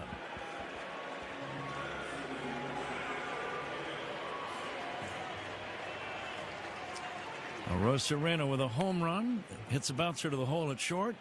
And the throw to first is going to be in time to get him. What a play by Arias. Beautiful play. Yeah, you can't do much better than that. He goes to the hole and running straight towards the third base bag. Threw that ball across the diamond to get the out. Gabriel Arias, excellent play on the final play of the game. Cubs win the game 19-3.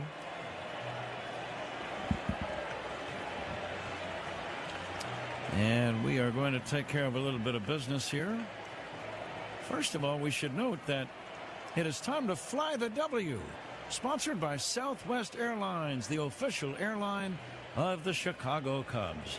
19-2 the final. Back with the totals right after this on The Score and the Northwestern Medicine Cubs Radio Network.